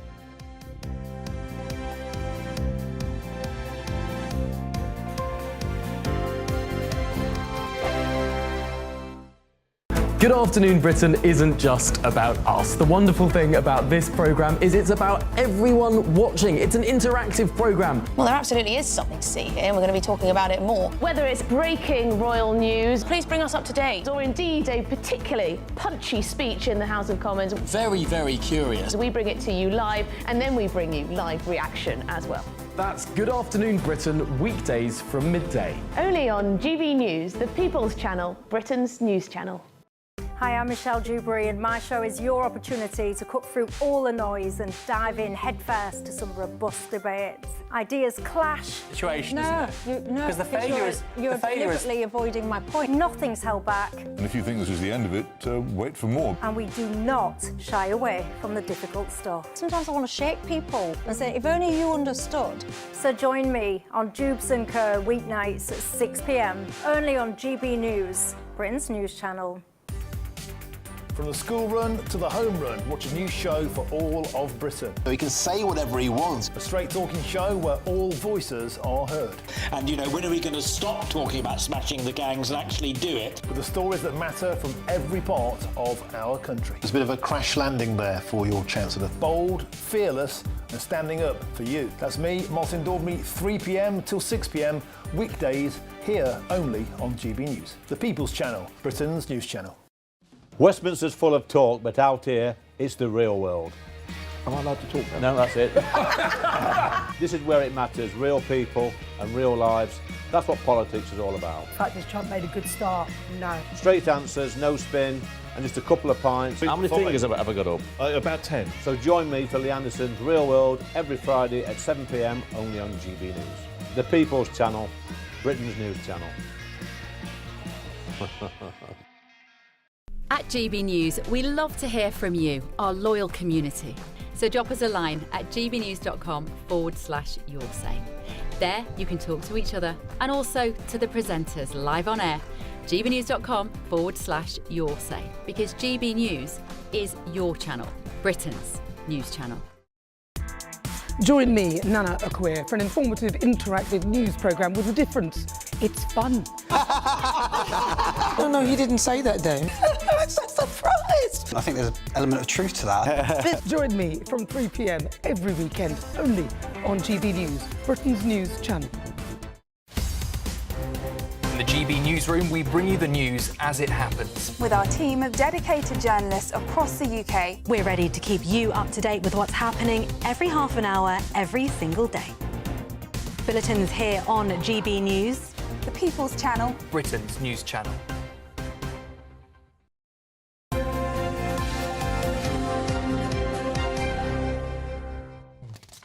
Paul's here with all the sport at 7:20. Good morning. Good morning. I think there's something that we should cover. There's the elephant in the room, and I'm going to deal with it right now. Tennis scoring. Why? Why 15, 30, 40, deuce, and all that stuff? Love. No idea. No idea? Love. No. What is it? What is it, love? What, me? Love is tennis scoring, isn't Oh, I it? see. The thing is, nobody knows. So there we go. That's the answer. There was a game called Jeu de Paume, which was played in 12th century France, but nobody, even the Wimbledon Museum, truly know why tennis scoring is so bizarre. Why would it go from 15 to 30 to then 40 and then to win the point, etc.? Jeu de Paume. Jeu de Paume. Like apple juice. Yeah. Anyway, probably. Apple juice. So the only theory there is the minutes on a clock. Right. 15, then at the bottom of 30, but then instead of being 45, it's 40, and the love part, Ellie, is actually from the French for egg, which is earth. So l'œuf is the egg, the shape, which is 0, so that apparently was lost in translation somewhere, and de from a deuce from deux, which means 2, which is even for. So that's as close as we got. Did we learn anything from that whatsoever? Sort of. So it can be 30 egg. 30 egg. Yeah. 30 œufs. Emma Raducanu is looking very good at the moment.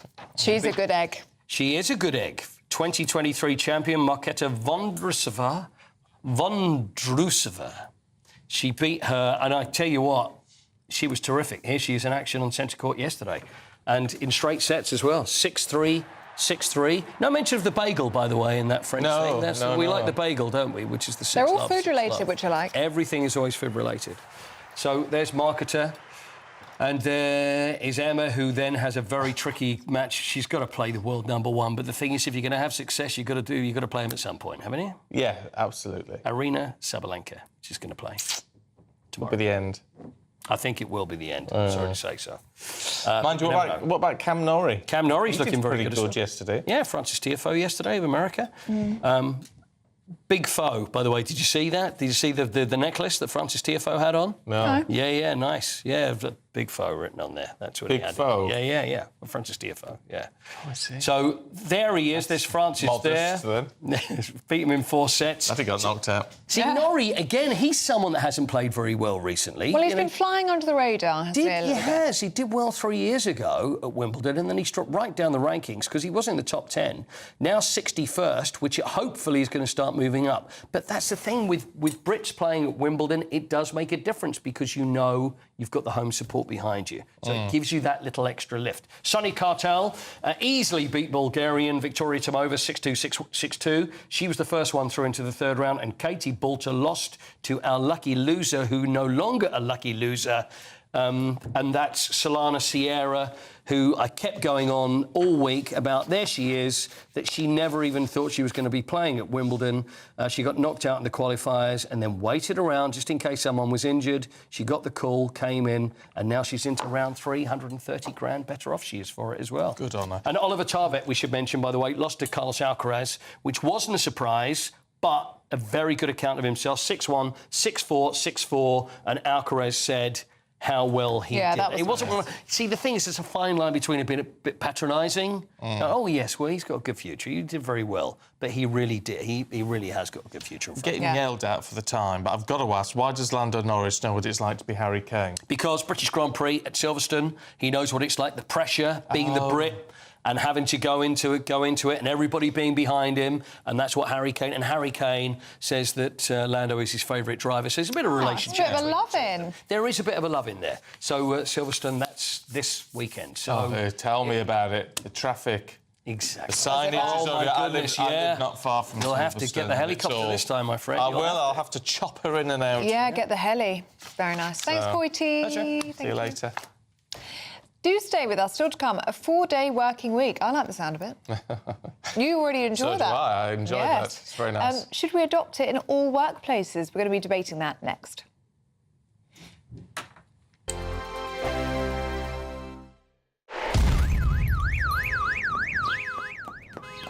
Crash Law 24 sponsors GB News Traffic and Travel Report. Good morning, this is the latest AI travel news from gbnews.com. Traffic today faces significant disruptions on the A895 at the Long Annet roundabout due to a partial blockage. Maintenance work is fully closing the A487 northbound at Y Fellinhelly with diversions in place. In Bedfordshire, a collision on the M1 southbound between junction 13 and 12 has led to a lane closure. Traffic is expected to return to normal soon, with resolution predicted by 9:32 this morning. And on the trains, there are delays with cross-country services at Birmingham New Street and reduced services on East Midlands railway routes from London St Pancras International to Nottingham. For more travel news, go to gbnews.com. Crash Law 24 sponsors GB News Traffic and Travel Report. Westminster, the ultimate clique. And you're fighting like rats in a sack. But here on the Camilla Tominey Show, we ask the questions the establishment media is too scared to ask. OK, let me ask you a straight question, because I know you're a straight-talking politician. Whether it's net zero, illegal immigration or law and order, nothing is off limits. You had the power then. Yeah, as I and say, now you've lost it. That's the Camilla Tominey Show, a politics show that's fearless. But no, let me finish my question if you don't mind, because it is my show. Sundays at 9:30, only on GB News, the People's Channel, Britain's news channel. From the school run to the home run, watch a new show for all of Britain. So he can say whatever he wants. A straight talking show where all voices are heard. And, you know, when are we going to stop talking about smashing the gangs and actually do it? With the stories that matter from every part of our country. There's a bit of a crash landing there for your Chancellor. Bold, fearless and standing up for you. That's me, Martin Daubney, 3 p.m. till 6 p.m. weekdays, here only on GB News. The People's Channel, Britain's news channel. Westminster's full of talk, but out here, it's the real world. Am I allowed to talk now? No, that's it. This is where it matters, real people and real lives. That's what politics is all about. The fact is Trump made a good start. No. Straight answers, no spin, and just a couple of pints. How many fingers have I got up? About 10. So join me for Lee Anderson's Real World every Friday at 7 p.m. only on GB News. The People's Channel, Britain's news channel. This is Britain's Newsroom, where your voice matters. It's just astonishing. With expert analysis and honest opinion, we don't just keep you informed. We bring you unique perspectives you won't see anywhere else. Can't argue with any of that. When the news happens, it happens here. On Britain's Newsroom, weekdays from 9:30 a.m. Only on GB News.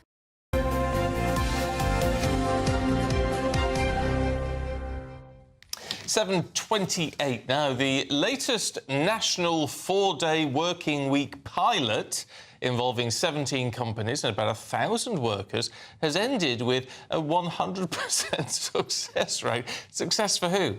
The workers? Well, it sounds like everybody. I mean, they across love the it. board. Well, all 17 firms have decided to continue working a shorter week at the end of the trial. Begs the question then, should we all do it? Well, joining us now is CEO and co-founder of Brand Pipe, Jeff Slaughter, and founder of Pimlico Plumbers, Charlie Mullins. Morning, you two. Jeff, let's start with you. Is it time that we embrace a 4-day working week? Yeah, I think so. Why not? OK. Well, all right, short Charlie. and sweet. Nice. Charlie? All right, Charlie. Why not? Okay, why not is because it wouldn't be practical. It's not in the real world for a proper business to do 4 days a week and pay someone 5 days. The survey they've done, by the way, 17 companies, and we have 5.5 million businesses. So they've actually surveyed 2 to 3 people per million. And they're obviously hand-picked companies that will say that they're more beneficial and they're meeting their targets. They're all hand-picked. They're hand-picked by the 4-day-a-week federation. In the real world, this is absolutely stupid. It cannot work for proper businesses. You cannot pay somebody 5 days' money for 4 days' work. And if they're getting 4 days' work, 5 days' work done in 4 days, then they never had 5 days in the beginning. It's the people that come up with these ideas. They shouldn't even be.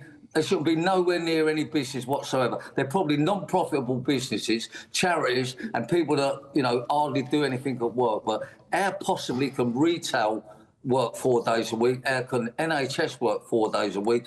How can a service company work 4 days a week? It's an absolutely stupid idea, and the quicker we put a stop on these people that come up with the stupid surveys, the better. All right. So, Jeff, how do you manage a business running it 4 days a week? I mean, you're going to have to employ more people, aren't you? I mean, that's not our experience. And thanks, Charlie, for saying my business is not a proper business. What business we is it operate then, a 4-day week. So I work in the software industry. So we build technology products. All right, Charlie, give him a chance. Go on, Jeff. Sorry, can you repeat your question? Well, yeah. How do you make it all work? Like all things, it's an investment. So you go into it with your eyes open. I mean, when Charlie was saying that the 4-day week is our hand-picking companies. I mean, I can't speak to that. They certainly didn't pick us. We found them. And actually, last summer, my business partner and I, we were talking about what can we do that could give us a competitive edge? What can we offer? Because we're a small business. Right, we've only got a certain amount of working capital. We've only got certain, our pockets are not as deep as some of our competitors. So what could we offer that would help us attract the right kind of talent, to be more competitive, to be more attractive as a business to come and work for? We talked about the 4-day week, like completely independently, actually. We had the thought, spoke to each other in a meeting in the summer, and it just so happened that, a trial was coming up. I think it was that November. And we got in just in time. We went into it with no preconceived ideas. We thought it might be something that we could do that would be good for employees. It would give them more time back. That's pretty precious, We want to spend more time with our families if we can. As a business, we want to be as efficient as we possibly can. And joining that trial was kind of the sobering moment to say, well, actually, if we're going to cut a day of the week off, let's start thinking about what that means for efficiency in our business. And we took a really aggressive look at, all the things that we do, the busy work, all the administration, all the things that, we could question. Does that meeting have to happen? Can it be an email? Do we need to send an email at all? Really start to analyze what matters in terms of efficiency in our business. Because at the end of the day, we make money based on our results. It's not about time served. When we solve problems for companies, when we save them money, when we improve a process, that's what success looks like for us as a business. It's not about just simply putting, hours in. Yeah. And Jeff, what benefits did you find for your employees and for yourself as well? They're happier. Like I say, they get to spend more time with their families, which is kind of really important. We're all of an age now. I think the mean age of all of our employees in our business is about 40 years old. We've been through the corporate grind. We've done the hours, we've done the time. We understand what, the traditional sense of, a hard day's work actually looks like. But there's actually a smarter day's work to be done. And the funny thing about it is, and the thing that we didn't actually expect, that we never kind of forecast, is because we spent all of this effort on working out what efficiency looks like, and we were able to reduce the amount of physical hours that we put in to achieve the same kind of results. And in actual fact, over the same comparable periods, our turnover has doubled, our profit has doubled. I'm not attributing that to the 4-day week, but what I'm saying is that it hasn't held us back. Yeah. What we realised is once we All right, because we're running out of time, I just want to throw something to Charlie. I mean, look, clearly, Charlie, there's an argument here to say this isn't going to work for every type of business, but when you're looking at a results-based business like Jeff's, if it's working for them, why not? Well, as you said, it's not going to work for every business, and I've got to be honest, Jeff. I don't believe what you're saying. I'll be honest with you. How can possibly you pay somebody 5 days' money for 4 days' work, and you're making more profit? Honestly, I'd like to know what type of work you do, but it probably doesn't matter because it's a stupid system, and if we introduce it, then we'll be crashing the economy sooner rather than later. Honestly, it's a woke idea, and I think you people need to liven up. I'm not being disrespectful with you, Jeff, but the way you're talking there is telling people that this is the way forward. It's not the way forward. Yes, you'll have a better lifestyle. Yes, you're more happier, but and you're getting more money for doing less hours. I mean, what businessman would start a business letting people work from home, doing a 4-day a week, and you're just going to do your money? So, you know, I'm not having none of what you're saying, Jeff, anyhow. All these stupid 4-day-a-week survey people. Absolute nonsense. All right, we've got to leave it there. You'll have to agree to disagree on that one. Charlie Mullins, Jeff Slaughter, really good to see both of you. Thank you. Now, if you're working 4 days a week or you're a business that has implemented it, let us know what you think. gbnews.com/you'll say. Now, Greater Manchester Police is under its final review that seeks to prove the force have the right systems in place to protect children from sexual exploitation. Well, a watchdog has revealed that it's made significant improvements in how it investigates group-based sexual exploitation of children and is currently looking into more than 1,000 suspects. Group-based, read grooming gangs. Basically, our national reporter Charlie Peters is in Manchester for us this morning. Take us through the details, Charlie.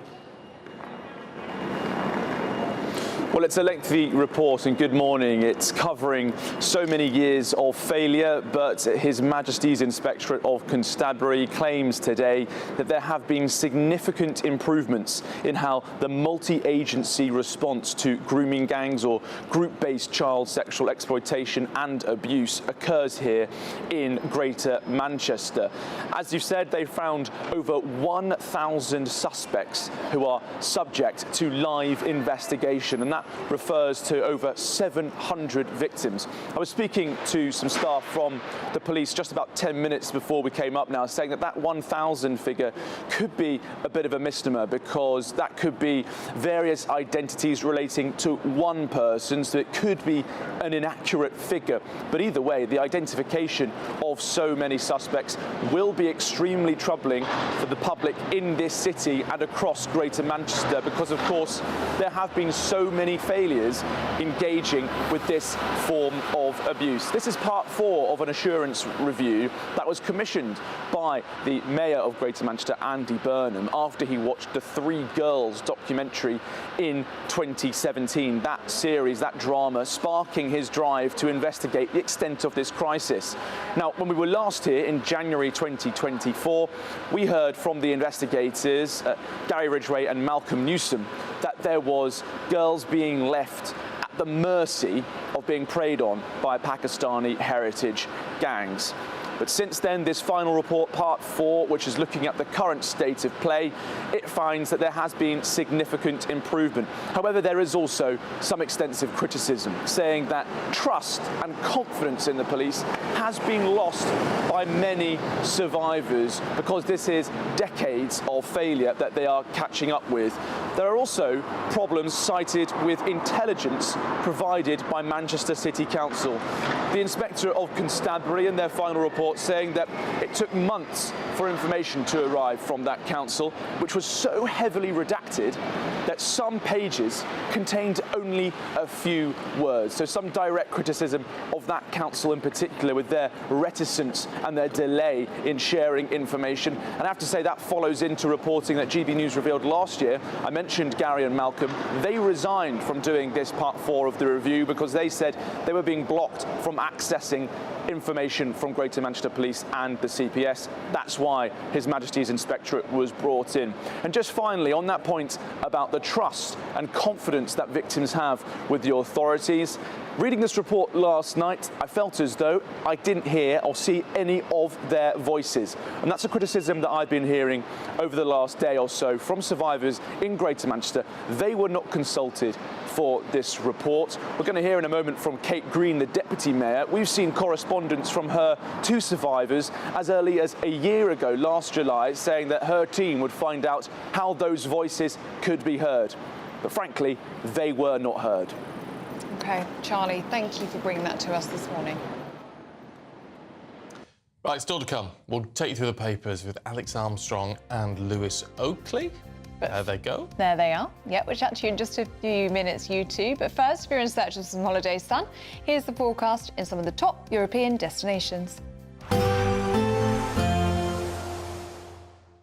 Can't wait to get in that sea. Lovely and warm. Just like the feeling of having great travel insurance. All Clear Travel Insurance sponsors GB News Travel Destinations forecast. High pressure across southern Europe keeps things mostly dry and sunny, staying unusually hot in Italy, breezy in the Greek islands, although nothing particularly unusual about this at this time of year. There are some thunderstorms through northern parts of Italy into Slovenia and Croatia, 1 or 2 inland across Italy as the heat builds because it is again unusually hot. Breezy through the Canaries and warmer than average here. The temperatures do drop off across Italy over the next few days. All Clear Travel Insurance sponsors GB News Travel Destinations forecast. At GB News, we love to hear from you, our loyal community. So drop us a line at gbnews.com/yoursay. There you can talk to each other and also to the presenters live on air. gbnews.com/yoursay, because GB News is your channel, Britain's news channel. Good afternoon, Britain. Weekdays from midday. Welcome to the Bakerloo line, where over the last year, 2 years, every single carriage seems to have been just absolutely covered in graffiti. So we're out this morning to try and do what the Mayor, Sadiq Khan, seemingly can't. Let's clean up the tube. Look, these doors used to be covered in graffiti, but no more. See, it's not impossible. Not impossible it is, because there is so much that can actually be done. And just a few friends of mine, actually a guy called Joe Reeve, who organised this all, he's from the campaign group Looking for Growth. And he got in touch and said, do I want to come? And I was like, absolutely, I bloomin' do. Because I think we can show some pictures of some of our work, which was just on Sunday morning. And it was actually remarkably simple. What we did was we sprayed the graffiti with sort of anti-graffiti spray, eco-friendly anti-graffiti spray, actually, as it is. I didn't know it was a thing. A bit of scrubbing, and look, it just comes off. I mean, this stuff is not rocket science. A total lack of imagination, a total unwillingness to do anything about the sort of social decay that we're seeing in our cities in the country at the moment. A laziness, a profound laziness and a lack of political will at the heart of the governance of London that means that people are just like, oh, the washing machine's broken, we'll just live with this social decay. Well, no, you don't have to live with the social decay. You can come up with new ways to do things. You can give some people some sponges, some water and some graffiti spray and get that stuff off. It's not impossible. Pull your socks up, Sadiq. Do something about it. GB News, the People's Channel. Join me, Nana Akweer, for an informative, interactive news programme with a difference. It's fun. No, he didn't say that, Dave. I'm so surprised. I think there's an element of truth to that. Join me from 3 p.m. every weekend, only on GB News, Britain's news channel. In the GB Newsroom, we bring you the news as it happens. With our team of dedicated journalists across the UK, we're ready to keep you up to date with what's happening every half an hour, every single day. Bulletins here on GB News, the People's Channel, Britain's news channel.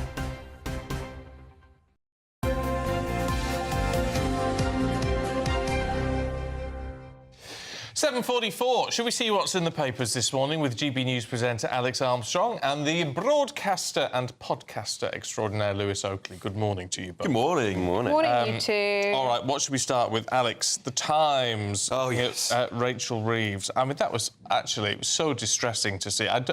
Forget about the politics. I don't care about the politics. I don't like to see anyone, a woman particularly, looking so upset. It was really traumatising. It was traumatising for the whole country to see it, frankly. And, you know, it was... I don't want to talk about the politics, because I don't care, actually, what goes on. It's like a workplace spat, right? I don't care. Someone's been hurt. There's obviously bad feelings here. However, what I will say is this, and this might be a little bit controversial. If I started crying at work, my boss would have said, go home.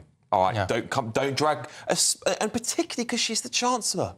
She's the Chancellor of the country. We've got to... this is not any ordinary workplace. This is the woman who runs the economy of our country, and people need to know that's in very strong, secure hands. And for her to have been dragged out, essentially, I'm guessing she probably didn't have much choice, but to be dragged out to PMQs and sit behind the Prime Minister, whose team then posted a video of her crying while he's talking about his policies. I just think that this party doesn't seem to know how to communicate with the public. It just looks horrendous for Britain. The whole thing was savage, and I don't mean to be, unsympathetic here, but there are a lot of people that have been crying because of their policies and because of the way the economy is going. And look at what's happened with the farmers and with the elderly. So I don't have that much sympathy, because you are playing with people's lives. But that's the job, and that's what they were elected to do. It's politics aside, isn't it, when someone is in personal distress? Yeah. I don't know. I mean, do they have the sympathy when people are crying because they have to sell off their farms? They have the sympathy when people are crying because they can't heat their houses? I totally get what you say. Yeah, I mean, I did ask this yesterday. I said, Liz, in my opinion, Liz Truss got bullied. Like, once you can write whatever you think of her policies, whether you think she did a terrible job. There was a big, massive campaign, but particularly in some broadcasting papers and channels and media outlets that bullied her. And now we're all of a sudden being told, where's your humanity for the woman? Where's your humanity? So I don't remember this humanity being when it came to Liz Truss and other female MPs, and Theresa May as well. So I do think we've got a little bit of a double standard on these things. However, you're right, on a personal level, I saw it and I thought, oh my goodness, how awful. And I knew immediately the front pages are going to be splashed with it. I did feel she was stuck between a rock and a hard place as well, because we don't know why she was crying. People have their educated guesses. But if you think that if she had not been there, she'd have excused herself and have not been there after what had happened the night before, that would have looked just as bad. So would have made headlines either way. She really couldn't have won. Yeah. Lewis, let's stay with you, shall we, and look at the 10-year plan for the NHS. This is in the Telegraph today. Yes, so you've obviously had West Streeting on earlier. So, I mean, the thing is, reading this in the Telegraph, people are kind of saying, like, it doesn't really go far enough. There's obviously a lot of questions about is it costed out effectively. So they've been in government for just over a year now, and the waiting list has come down by 200,000, it's saying, which is not that big of a dent. It's the smallest it's been in 2 years. Yeah, it's going in the right direction, but it's not a massive debt. I mean, my whole thing, whenever we talk about the NHS, is always procurement.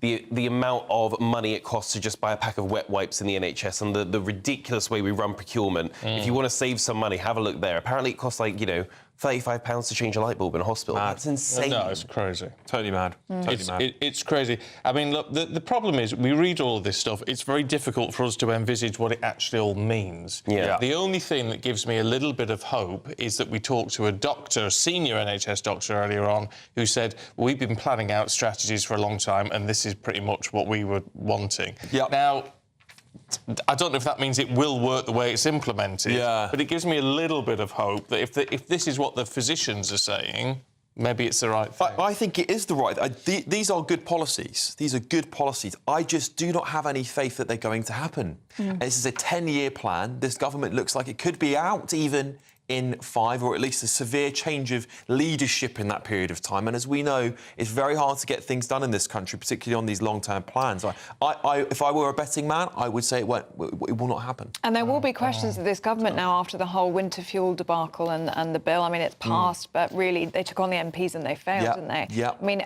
what does this mean for future legislation and future policy? That is what the country is asking today. This does not look like a government in control, despite this thumping majority. They do not look like they have a plan. They don't look like they're in control. And, you know, even when we're talking about health policies, we're tinkering here, and there's 100-calorie nonsense that came out the other day. I mean, it's so silly. So, I mean, if we're talking about big changes to the National Health Service, I think Piers Pottinger was on earlier on, and we were saying it's the 4th largest company in the world, the NHS. We're talking about tinkering, not about radical change, which is what this country really needs. What you're saying about the whole 10-year plan, though, is really interesting, because I think that the democracy we have is great. If we don't like a government, we can kick them out. But there is a cost to pay for that, is that we don't have these long plans that go... And so you have to wonder, do certain things like the NHS have to be sort of either taken out of government's hands, or do they have to have cross-party consensus before they do things? I think I'm in favour of an off-gov, like actually have someone mark the government's homework. They're the only one that doesn't have an off-something. So, but I think that we do need some sort of guarantee of a long-term plan. Yeah, I mean, there's been criticism of the fact it's a 10-year plan. I think you've got to have long-term plans. Totally agree. Governments don't want them because, of course, they don't see the benefits of it if it works. Yeah. But it's got to be done. I think you're probably quite right, actually. Health should be cross-party. Yeah, I mean, I think most people agree that this is just something we shouldn't be a political football. It shouldn't be a political football, but the reality is that if it's taxpayer-funded, politicians are going to want to put their fingers in the pie, particularly where that's where all your money's going. It's the NHS. It's the most expensive thing we pay for. We might all need a drink after that, Alex. well, not me, because I'm not Gen Z. Not Gen Z. I'm not Gen Z either. I'm millennial. Are you a millennial? Yeah, I'm a millennial. You do like a drink, though, right? Oh, yeah, of course I do. Yeah. Of course I do. I love a drink. I've just come back from a 10-day holiday. It's been great. Dear me. Yeah. Could you not tell? A wonderful tan. But you do look a bit pink. The Gen Zers, though, are clean living youth. Yes, they are. Are no longer. Well, supposedly. So what this survey has done is basically look at the so-called abstinent Gen Z, who we've all been told for such a long time they're not drinking, which I find a little bit dubious. But this survey said they are drinking less when they're younger, but a lot of it's down to cost. They just can't afford to drink, and I totally get that. When I go to the pub, it's like £6 for a pint sometimes. What? Yeah. Where are you going? I paid £6 for a pint the other day. It was central London, to be fair. It was in Covent Garden. But £6, extortionate. That's pretty standard for a pint, Is eh? it? £6? It's not far off these days. I would blink my eyes at that. Yeah. I mean, let's even say a pint is a cheap pint in London is £5. Let's just say that, right? So basically, what they're saying is, by the time they get to 27 and they've got to a disposable income, they're drinking more. So that's a really interesting part of it. Are they drinking less, Gen Z, because they simply just can't afford it?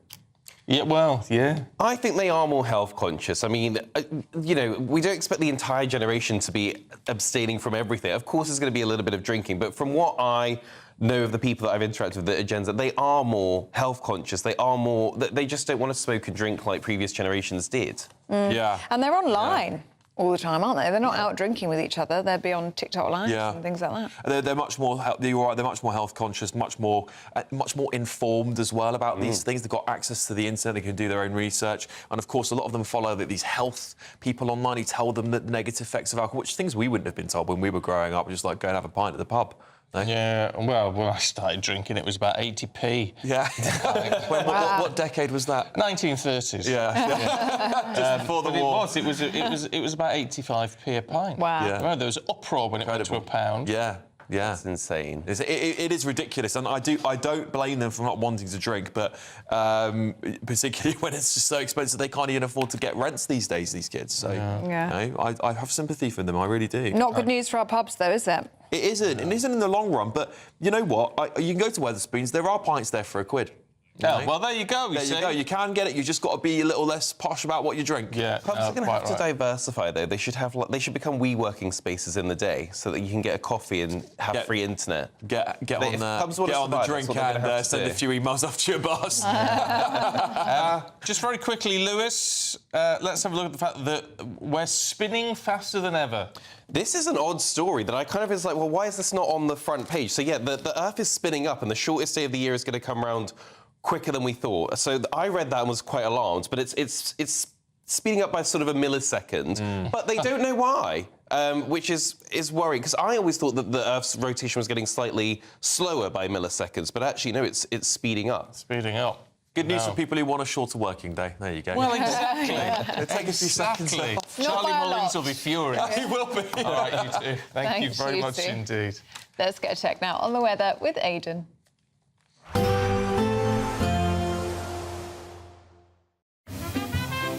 Heavy showers first thing will be followed by a warm, cosy day. Boxed Boilers, sponsors of weather on GB News. Hello, a very good morning to you and welcome to the latest update from the Met Office for GB News. It's a cooler start today compared with recent days. Dry and bright in the south, but very showery across Scotland, Northern Ireland and then parts of Northern England later on. Plenty of sunshine for much of England and Wales at start of the day. 1 or 2 showers possible here and there, otherwise largely dry. Scotland and Northern Ireland, different story. A keen breeze here, bringing in plenty of showers or longer spells of rain, particularly for Western Scotland and Northern Ireland, making it feel on the cool side, 17 to 19 degrees. Further south, where we do have some sunshine, it will be warm, but not as hot as recent weather. Now, into the evening, we'll see those showers slip further east and south into northern England and eastern Scotland. Perhaps the odd rumble of thunder. These will be lively and potentially persistent showery outbreaks in places. They're starting to ease during the evening across Northern Ireland and perhaps western Scotland as well, but they'll begin to appear into North Wales. Elsewhere across England and Wales, a dry end to the day, plenty of clear skies as we go into the evening, and still feeling warm out there, but like I say, we've lost that oppressive heat of recent days.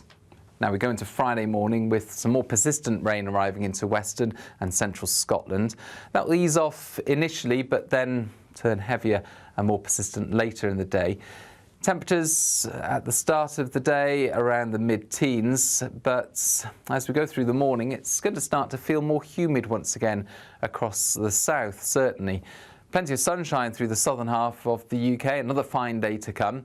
But further north, we've got more cloud for northern England, Scotland and Northern Ireland, and that heavier, more persistent rain returning to western Scotland and Northern Ireland. Perhaps more than 100 millimetres over some of the wetter hills of western Scotland, but it's warm in the south, 27 Celsius. There will be a light breeze in the morning, leading to a warm front. Boxed Heat Pumps, sponsors of weather on GB News.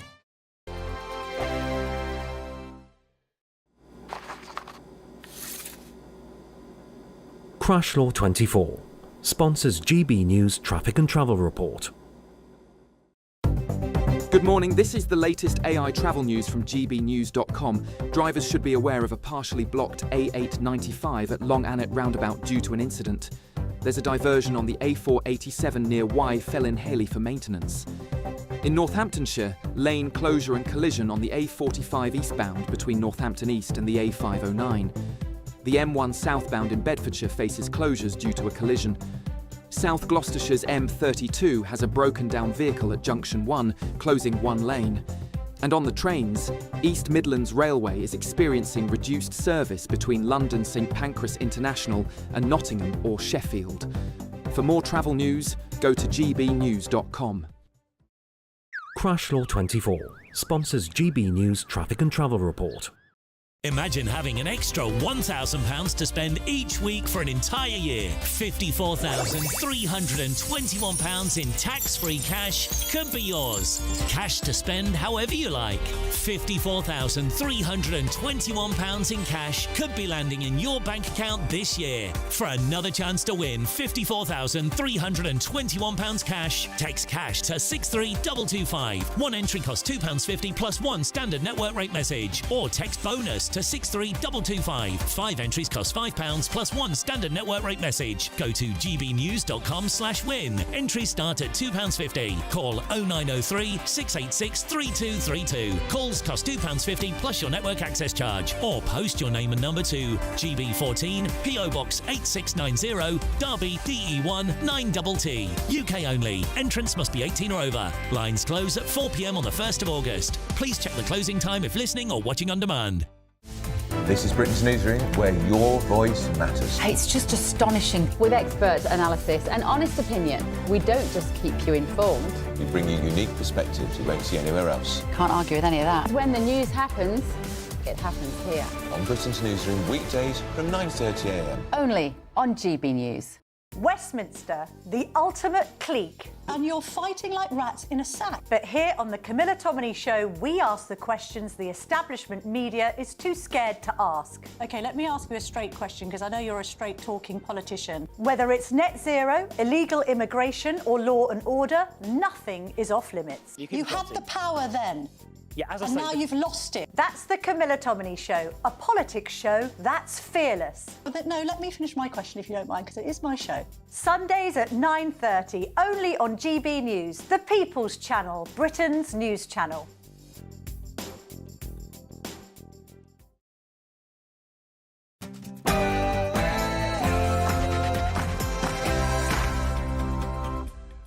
Good morning. Is Rachel Reeves' career on the brink? The Chancellor's future hangs in the balance following tears in the Commons during Prime Minister's questions. Earlier, we spoke to the Health Secretary, Wes Streeting. Not just my colleague, she's my friend, and I think there are lots of people who are watching who will think about some of our own experiences from time to time, where we've had things going on in our lives outside of work that sometimes you bring to work with you, and that yesterday was one of those occasions. As government borrowing costs surge and markets react to the PM's failure to publicly back the Chancellor, is this the end of the road for Rachel Reeves? Rumours swirling in Westminster, but the Prime Minister insists that Rachel Reeves' tears have nothing to do with politics and that the pair of them are in lockstep. Well, meanwhile, the Prime Minister is going to unveil the 10-year plan for the NHS today, hailed as the most radical shake-up in its history. Greater Manchester Police, after apologising for decades of grooming gang failures, is now investigating over 1,000 suspects. Sean Diddy Combs denied bail after being convicted of prostitution-related offences. A right royal welcome. The King and Queen lead celebrations in Edinburgh as Holyrood Week gets underway. Playing a bit of a game here to delay until, all of us have died, all the nuclear veterans. We hear from nuclear veterans bravely sharing their struggle for justice following their exposure to hazardous material during weapons testing. So, sport this morning at Wimbledon, Emma Raducanu beat the 2023 champion yesterday, but the world number one, Aryna Sabalenka, awaits her in round 3. Highlights today, Dan Evans plays 7-time champion Novak Djokovic, and Jack Draper against Marian Cilic. And time for some rabbit pie again, we're hoping this morning. Second test at Edgbaston this morning with India, 310 for 5. Plenty of contrasts across the UK during the next couple of days. Warm, sunny spells in the south. Further north, well, let's just say it won't be quite as warm or sunny. Full details in the forecast coming up soon. It's just gone 8 o'clock. I'm Stephen Dixon. I'm Ellie Costello, and this is GB News Breakfast.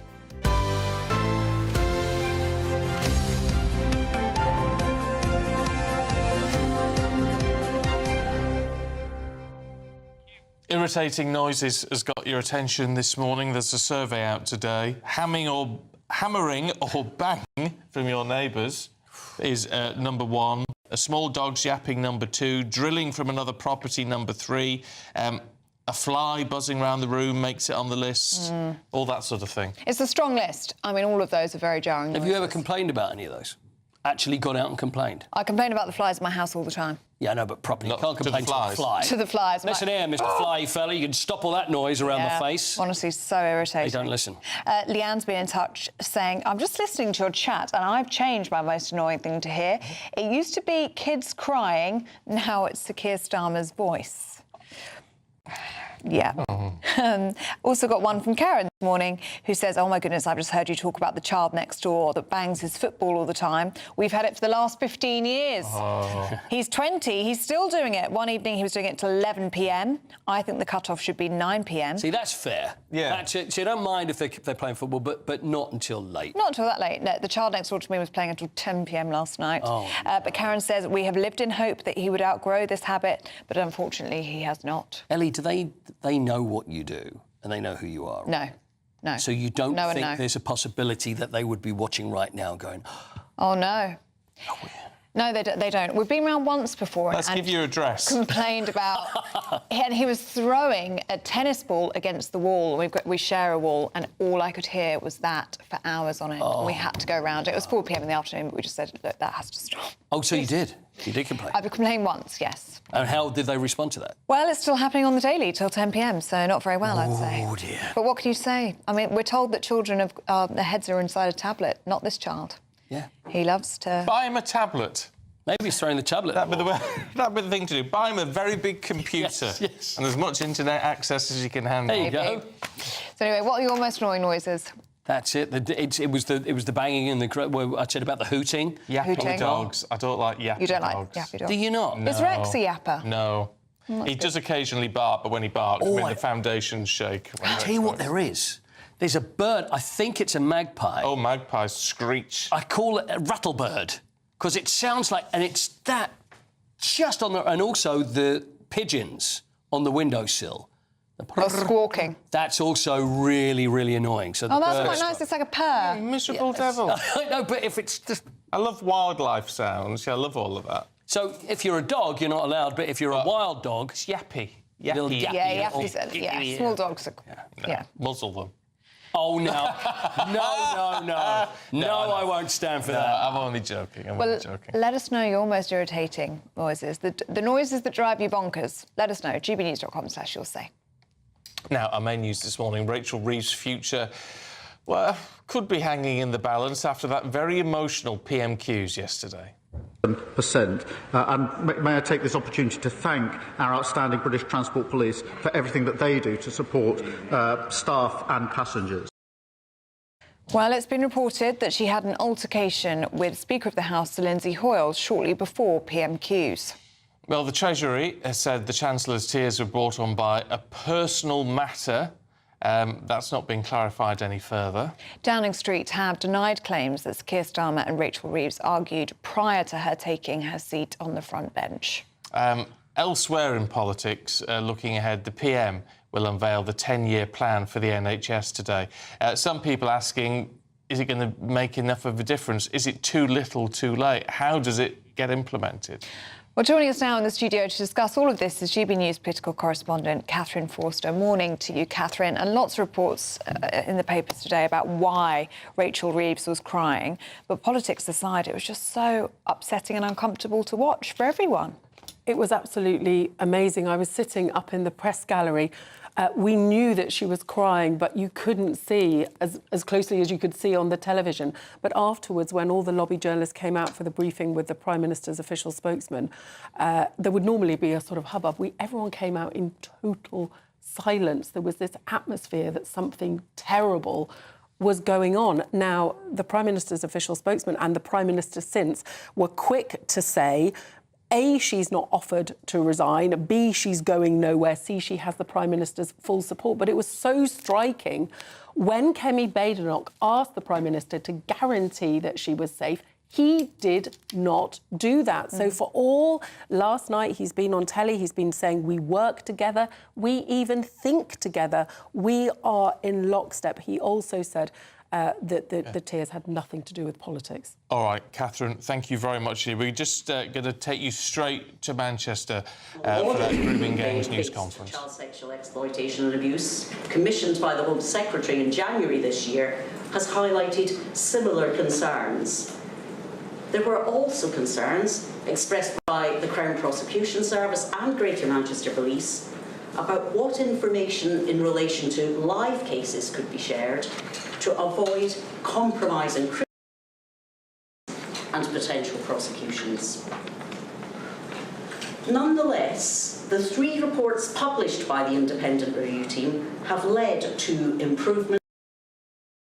In March 2021, Greater Manchester Police established its Child Sexual Exploitation Major Investigations Team, highlighted in the report published by His Majesty's Inspector of Constabulary Fire and Rescue Services today,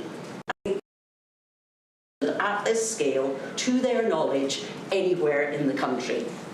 HMIC FRS have also highlighted the introduction of victim care packs by Greater Manchester Police and the use of serious organised crime methodology to investigate child sexual exploitation as innovative practice. And the 3 reports by the independent review team and the establishment of the Major Investigations Team have also delivered results for survivors. HMIC FRS reports that in total, the Major Investigations Team and earlier child sexual exploitation multi-victim or multi-offender investigations have resulted in 42 convictions and over 430 years imprisonment of offenders. Earlier this year, in response to Baroness Casey's review, the Home Secretary announced a national inquiry with statutory powers that will address the limitations we experienced in Greater Manchester and hold individuals to account for their past decisions and actions. Baroness Casey told the Home Affairs Select Committee last month that it had not initially been her intention to recommend a national inquiry, but it was the representations made personally to her by the Mayor that led her to do so. We welcome the Home Secretary's announcement and look forward to hearing more details of the national inquiry process. Faced with the limitations in our process, however, and following the publication of the reports into historic child sexual exploitation in Manchester, Oldham and Rochdale, the Mayor and I had to consider how we could ensure that the second part of his review process, to give assurance about the fitness of current arrangements to protect children in Greater Manchester from abuse, could be fulfilled. We gave extremely careful consideration to that question and had helpful discussions with Malcolm Newson and Gary Ridgway about it. As a result, last year, the Mayor invited the 3 independent inspectorates, His Majesty's Inspector of Constabulary, Fire and Rescue Services, Ofsted and the Care Quality Commission to carry out the final part of the assurance process. They have avoided the legal difficulties around information sharing. The Mayor and I want to thank the 3 inspectorates who worked together and with us to develop a novel methodology for assessing our whole system approach and the effectiveness of our child safeguarding partnership arrangements across Greater Manchester. There was no model in place to follow for a combined authority-wide assessment, and the Mayor and I are very grateful for the way in which the inspectorates have put together an independent, rigorous and comprehensive process to provide the assurance and insights that we sought. The result is an exceptionally informative and detailed set of reports and recommendations which we will use to continue to drive improvements and standards across our system so that we can be assured that we are and will be the best we can be for children. We hope that other combined authorities and indeed national government will consider the model that's been developed here and whether it can be applied more widely. As a result of the reports published today, the Mayor and I can now provide a strong assurance that our arrangements in Greater Manchester are significantly improved from what existed in the past. But today, I know it's said by some that nothing has changed. In response, I'm able to say that our Greater Manchester system, encompassing our local authority children's services, Greater Manchester Police and our health services. All right, let's leave that for the time being. It's very confusing to listen to because she's going into a great deal of detail.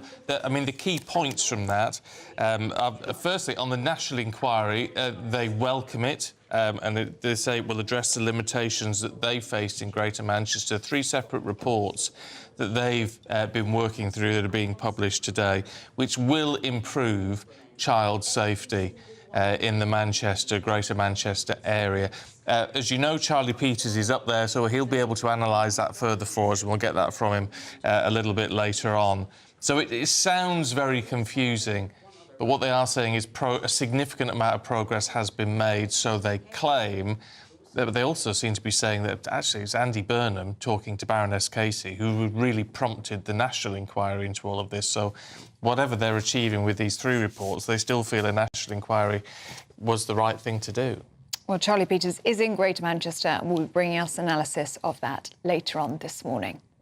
But for now, joining us in the studio to talk about the politics of the day is GB News political correspondent Catherine Forster. And of course, we're talking about the Chancellor, Rachel Reeves, and her tears at PMQs yesterday. And the problem is, Catherine, that if the Chancellor is in tears at the front bench at PMQs, it spooks the markets. Yes, and it absolutely did, because the pound lost value, the cost of borrowing went up. And this just shows how important political stability is. Rachel Reeves has got very little fiscal headroom as it is. 5 billion of that has just been taken away effectively by her own MPs. But I think that movement in the markets actually makes her position stronger, in that they were having the heebie-jeebies that she was about to be out, who would replace her. And for all that businesses are not necessarily happy with Labour, certainly not happy with the national insurance rise on employers, they see her as the most fiscally credible option. So the idea that she might be out and who knows who would come in, they don't like that at all. But this has been a horrific week for the government. I mean, the issue is, and obviously Wes Streeting's been defending her, saying it's just that she's a very strong woman, this is just a private matter. The problem is she's clearly under, whatever is going on here, she's under a tremendous amount of pressure at work. She broke yesterday, and frankly, it's heartbreaking to see. I mean, if it was me, or if it was someone I knew, I'd be saying, just give it up. It's not worth it. And I wonder if she may just do that. Well, I don't know what the personal matter is, and this is the crux of it, that we've been told a personal matter is at the core of this. Now, quite rightly, people should, they are human beings, have some privacy. So we don't know how significant, that is.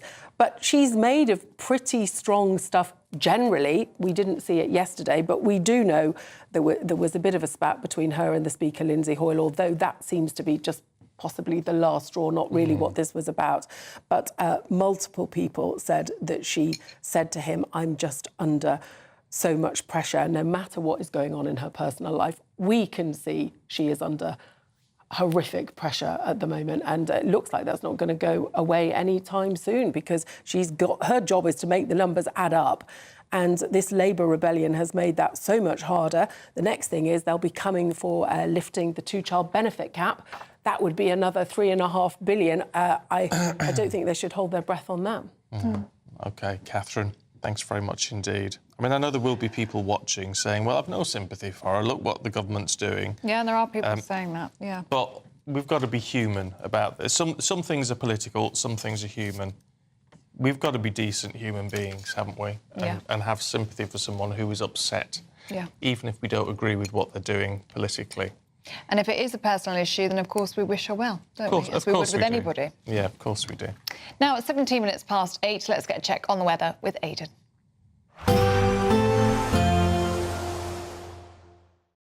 Expect a warm front, moving from the kitchen right through to the rest of the house. Boxed Boilers, sponsors of weather on GB News.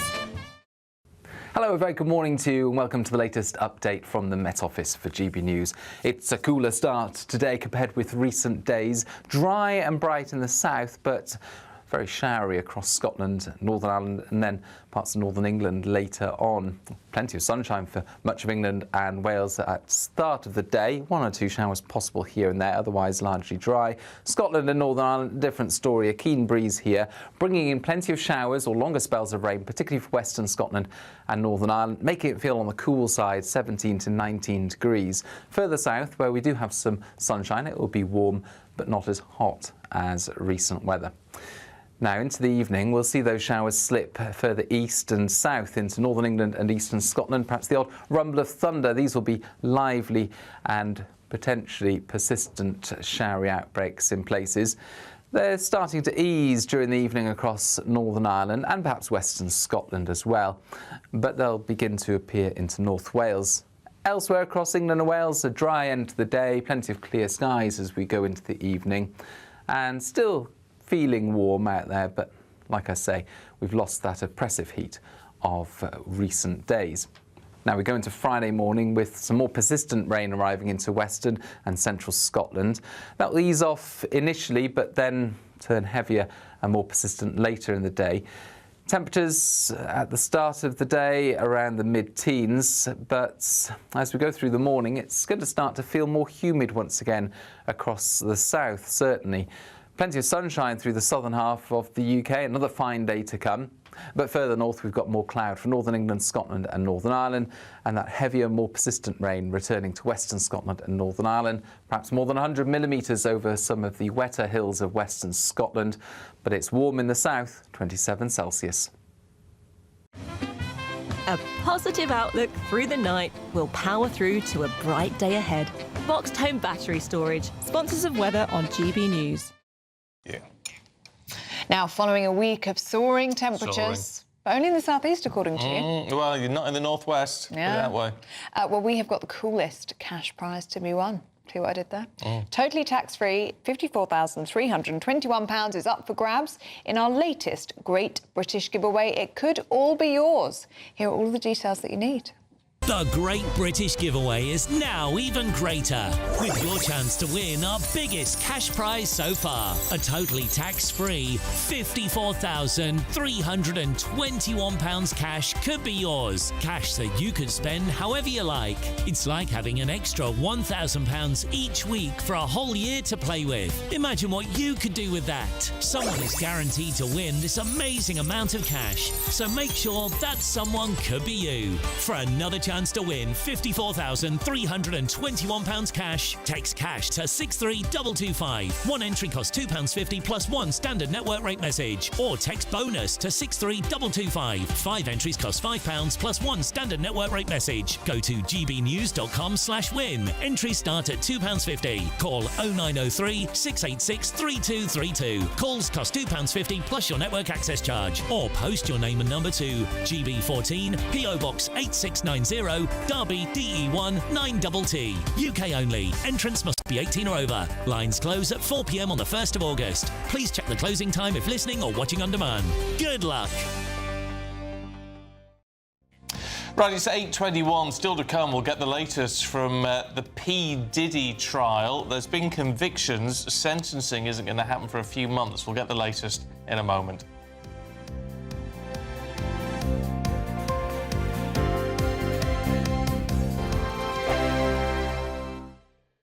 Hi, I'm Michelle Dewberry, and my show is your opportunity to cut through all the noise and dive in headfirst to some robust debates. Ideas clash. Situation, no, isn't it? Because the failure is you're deliberately avoiding my point. Nothing's held back, And if you think this is the end of it, wait for more. and we do not shy away from the difficult stuff. Sometimes I want to shake people and say, if only you understood. So join me on Jubes & Co. weeknights at 6 p.m. only on GB News, Britain's news channel.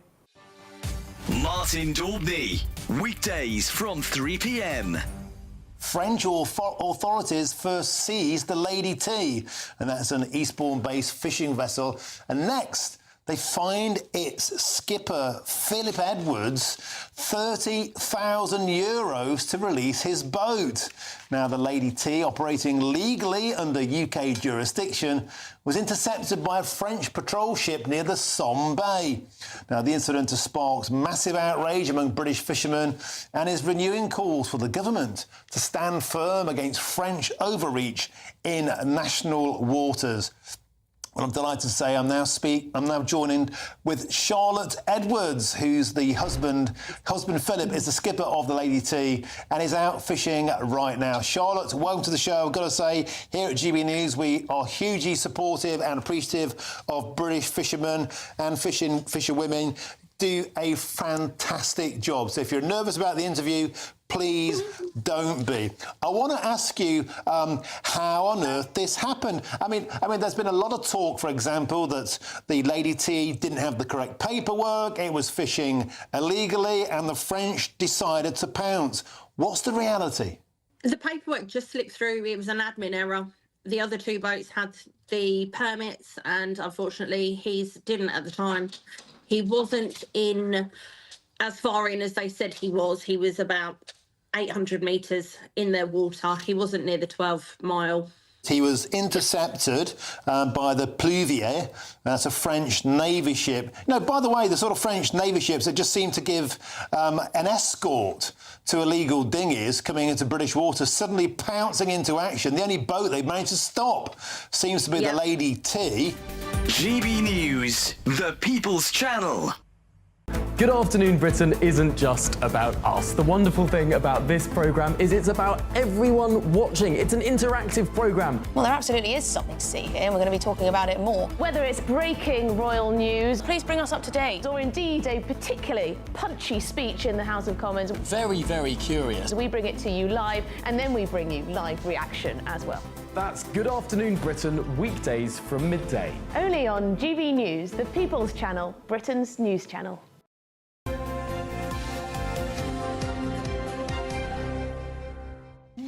It's nearly 8:25 now to the case that's gripped the States. Sean Diddy Combs has been denied bail, so he'll stay in prison after being cleared of racketeering and sex trafficking. But the rapper was found guilty of transporting 2 women, including his ex-partner, for prostitution. Right, let's talk to showbiz reporter Stephanie Tetchy, who hopefully can shed some light on all of this. Because, I mean, it's been quite controversial in that the 2 big charges against him he's been cleared of. Well, Stephen, when it always comes to these cases, when you're in a court of law, it's about the evidence. You know, anyone can bring up such cases, and it sounds horrible to members of the public when they hear these stories. But the jurors who spent over 13 hours, they got to a mixed answer on whether he was going to be guilty or innocent because they couldn't decide. It comes down to proving the evidence, and they couldn't prove this evidence that P. Diddy was almost, Puff Daddy, was almost this leader of a criminal enterprise. He could be found guilty of being, guilty of domestic violence, having a kinky sex life, but when it comes to those 2 big charges, they couldn't charge him for that. He was literally handed a lifeline because he was facing life in prison, and when he heard that he was found not guilty of that, he literally fell to his knees. He's not out of the woodworks yet. He's still facing up to 20 years in prison because each charge he gets, he's found guilty of 2 counts for transportation of prostitution. Each of those come with 10 years. So I don't think this is a man that's going to walk out of prison, but there is that big debate when you've got that celebrity power and you've got the money, can he buy himself out of prison? And I don't think he will. I think he will definitely do some time. Maybe it'll be reduced, but he has to face justice. And what do you think this will mean for his career, Stephanie? I think his career is over, even if he does get his freedom back. I think now the biggest thing for P. Diddy, Puff Daddy, is that I'm so confused by the names. He's had so many name changes. Before this case, he changed it to Love.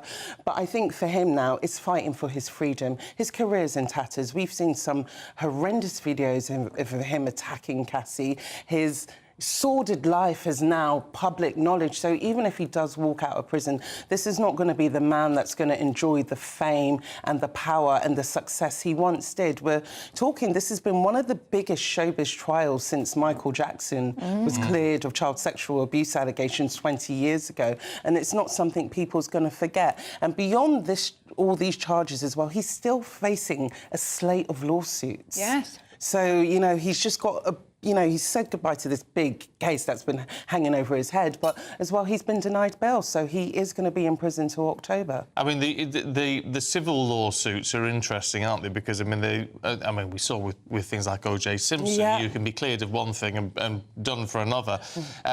It could cost him a lot of money. This is a man who was very wealthy, but over the past 2 years, he spent millions on this case, trying to pay people off as well. So this is a man who potentially could be facing financial ruin in the near future, and he's got 6 children as well. So, you know, there's a lot of P. Diddy that, you know, has had a fall from grace with this case.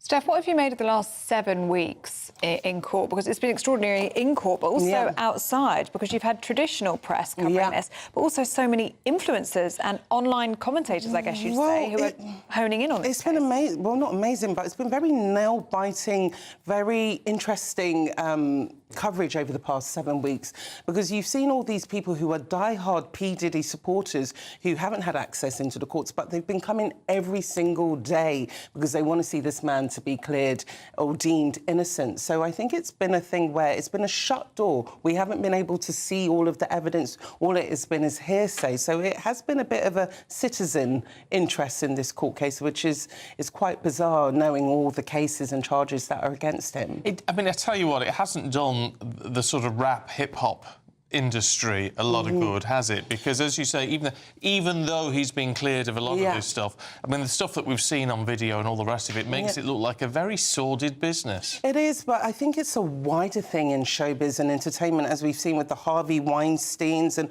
all the names we've seen over the past couple of years, both in the UK and the US. We're now in that culture now where it's like anybody could be up to, you know, deal with a case like this, and anyone can fall from grace. So it's, over the past few years, as a showbiz journalist, I've just been shocked about the culture, how it's changed so much and how much people are coming out of the woodwork to make these accusations. But as I said, when you go into a court of law with these stuff, you have to prove it. It has to have the evidence, but the headlines will always be there. OK. Steph, good to see you this morning. Thank you very much. Right, now, it's 8:30, and if you're travelling to work or school this morning, here's your traffic and travel update.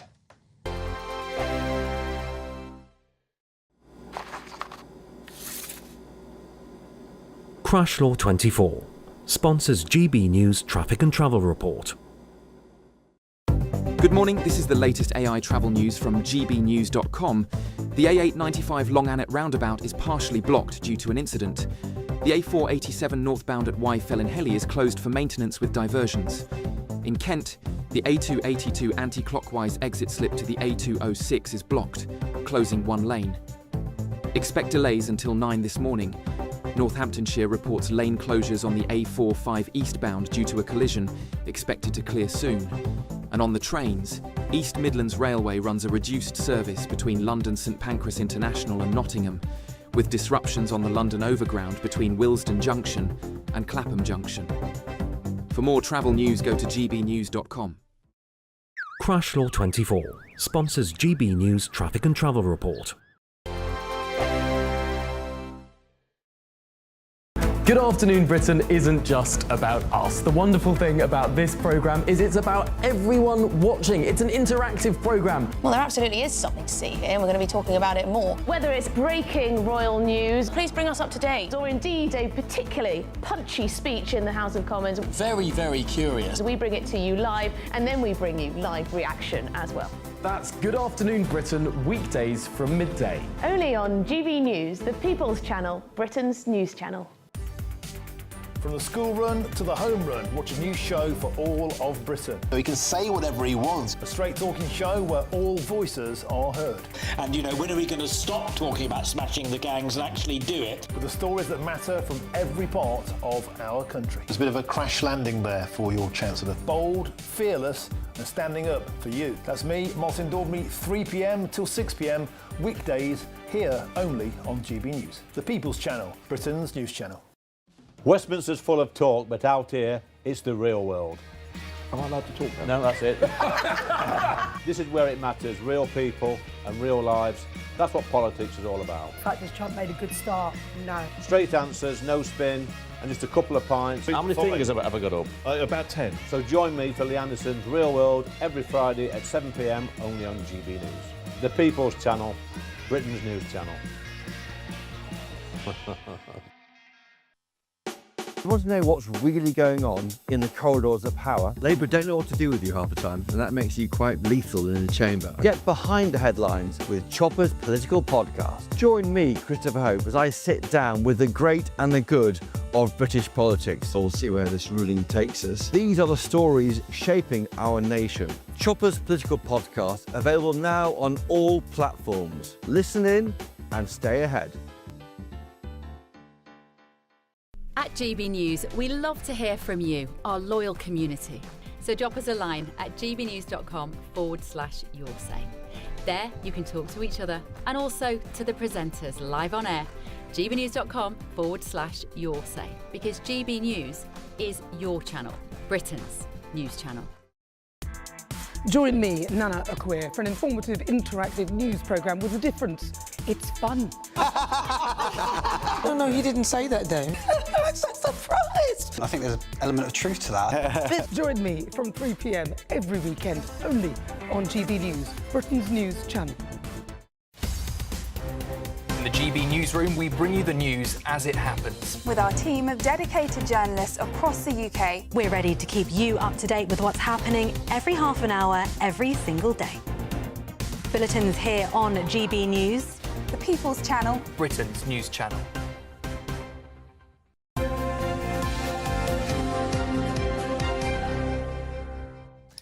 8:34. Let's talk politics, should we? Because the Shadow Chancellor, Mel Stride, joins us now. Very good to see you this morning. I know it's hard, but we need to start with your counterpart and what we saw yesterday. What's your assessment? Well, I think what we saw yesterday was quite upsetting, actually, to witness, to be frank. I had no idea that Rachel was going to come in that particular situation, clearly very stressed. I messaged her afterwards just to say I hope that she was all right and that I'd felt for her at that particular moment in time. Yeah, it was a very difficult moment in the Commons, I think, in that personal way. Do you know what? It's quite, because a lot of people think politics is so combative. It's quite nice to know that actually you can reach across the aisle in these sort of situations.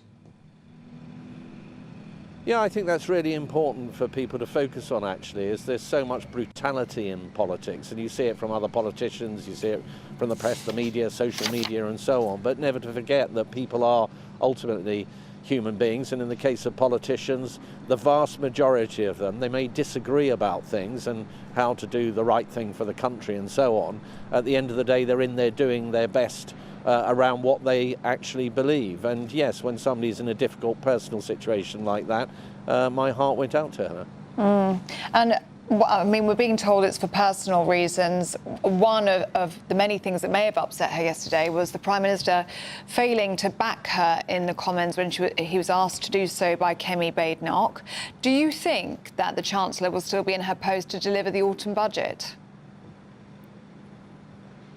Well, we'll have to wait and see where all of that goes. We know that subsequently the Prime Minister has come out and said that the Chancellor will stay in post until the next general election. Well, if that was always the case, it seems to me that he completely bungled it at the dispatch box yesterday by not stating that clearly then, because that is one of the reasons why we've seen this spike in gilt yields in the gilts market, which of course means higher interest rates for our country to borrow money, and ultimately it's got to be paid for almost certainly by way of higher taxes at the budget in the autumn. So it was a massive misstep by the Prime Minister, one of many, I have to say, if you look at all these U-turns that he's bungled around as well, that we saw yesterday.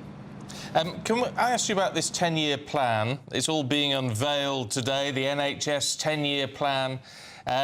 It's going to be radical, it's going to transform the National Health Service within the next decade, and according to Wes Streeting, it's fully funded. This 29 billion he talked about this morning of extra funding will fund all of this change, or at least this initial part of the change.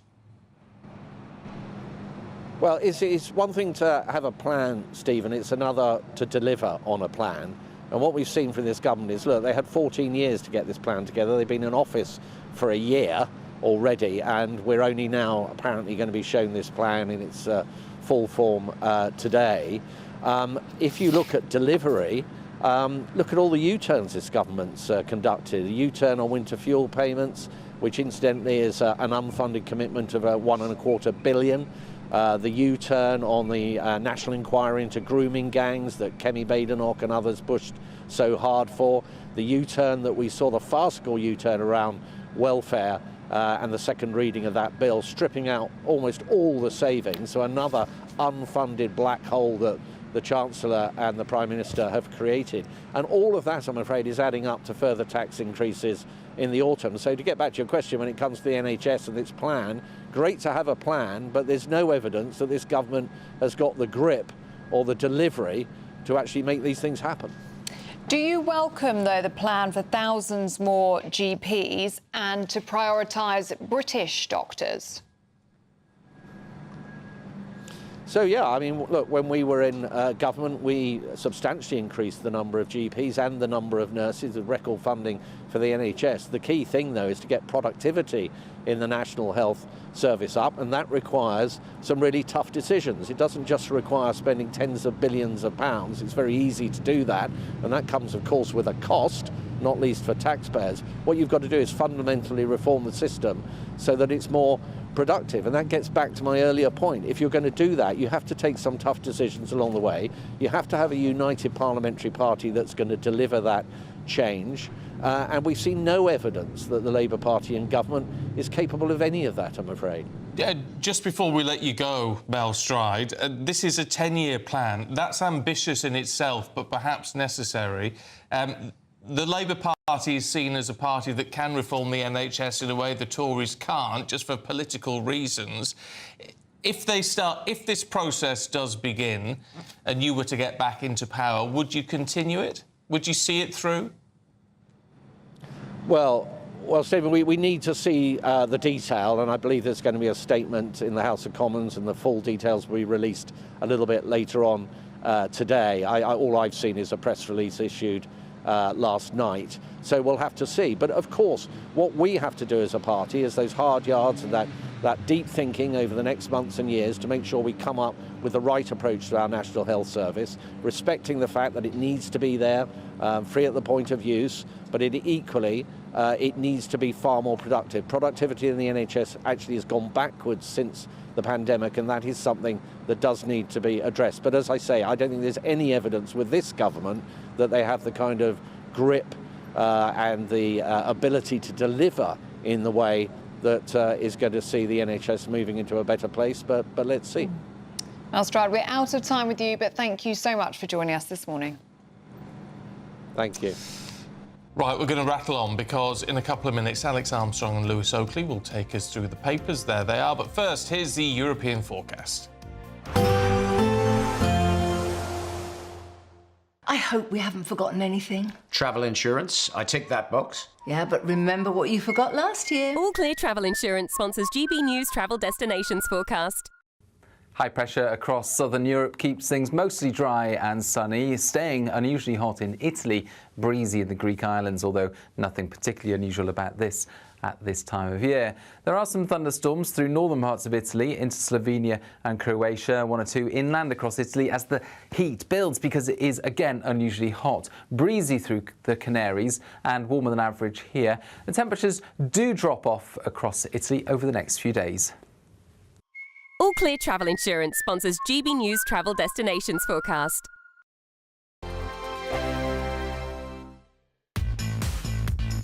5 hosts. 5 opinions. 5 fearless debates. 5 unfiltered takes on the day's news. 5 reasons not to be anywhere else on Saturday night. This is the Saturday 5. You got me. You got me good there. Britain's biggest Saturday night TV show. It's not a bad brand. Yeah. Uncensored. Very, very racist tonight. On the Unpredictable. What did she say? Can you translate it for us? And always entertaining. And how can a country go from being led by William Wallace Saturday nights from 6 p.m. only on GB News. The People's Channel. Britain's news channel. You're going to want to stay tuned, trust me. This is GB News, Britain's news channel. On this day, 4 years ago, GB News was born, launching our first live broadcast on June 13th, 2021. Let's take a look back at some of our earlier memories. If you've just switched on, a very warm welcome to you. I am Alistair Stewart, and until 3 p.m. this afternoon, I'll be keeping you company, along with friends and, I hope, friendly guests. I hope you'd agree that we've had a strong hour of debate and discussion so far, but there's lots more still to come.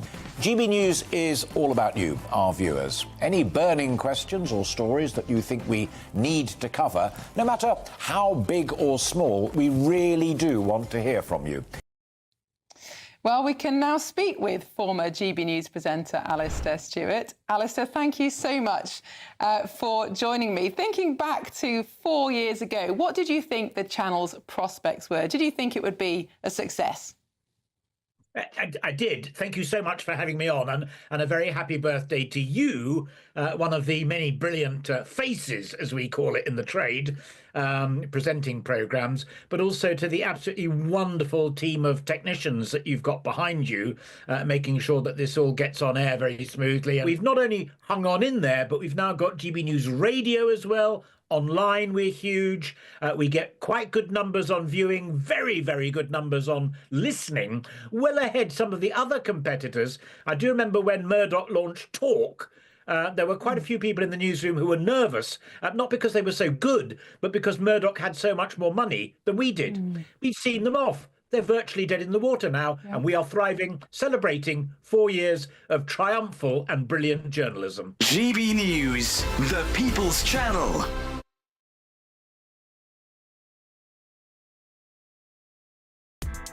Join me, Nana Akwe, for an informative, interactive news programme with a difference. It's fun. No, he didn't say that, Dave. I'm so surprised. I think there's an element of truth to that. Join me from 3 p.m. every weekend, only on GB News, Britain's news channel.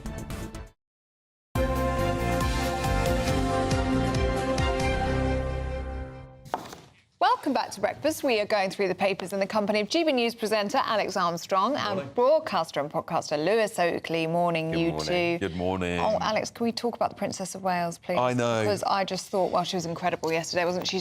She spoke from the heart about how difficult it is actually after cancer treatment and trying to get back to some sort of normal life. You know what?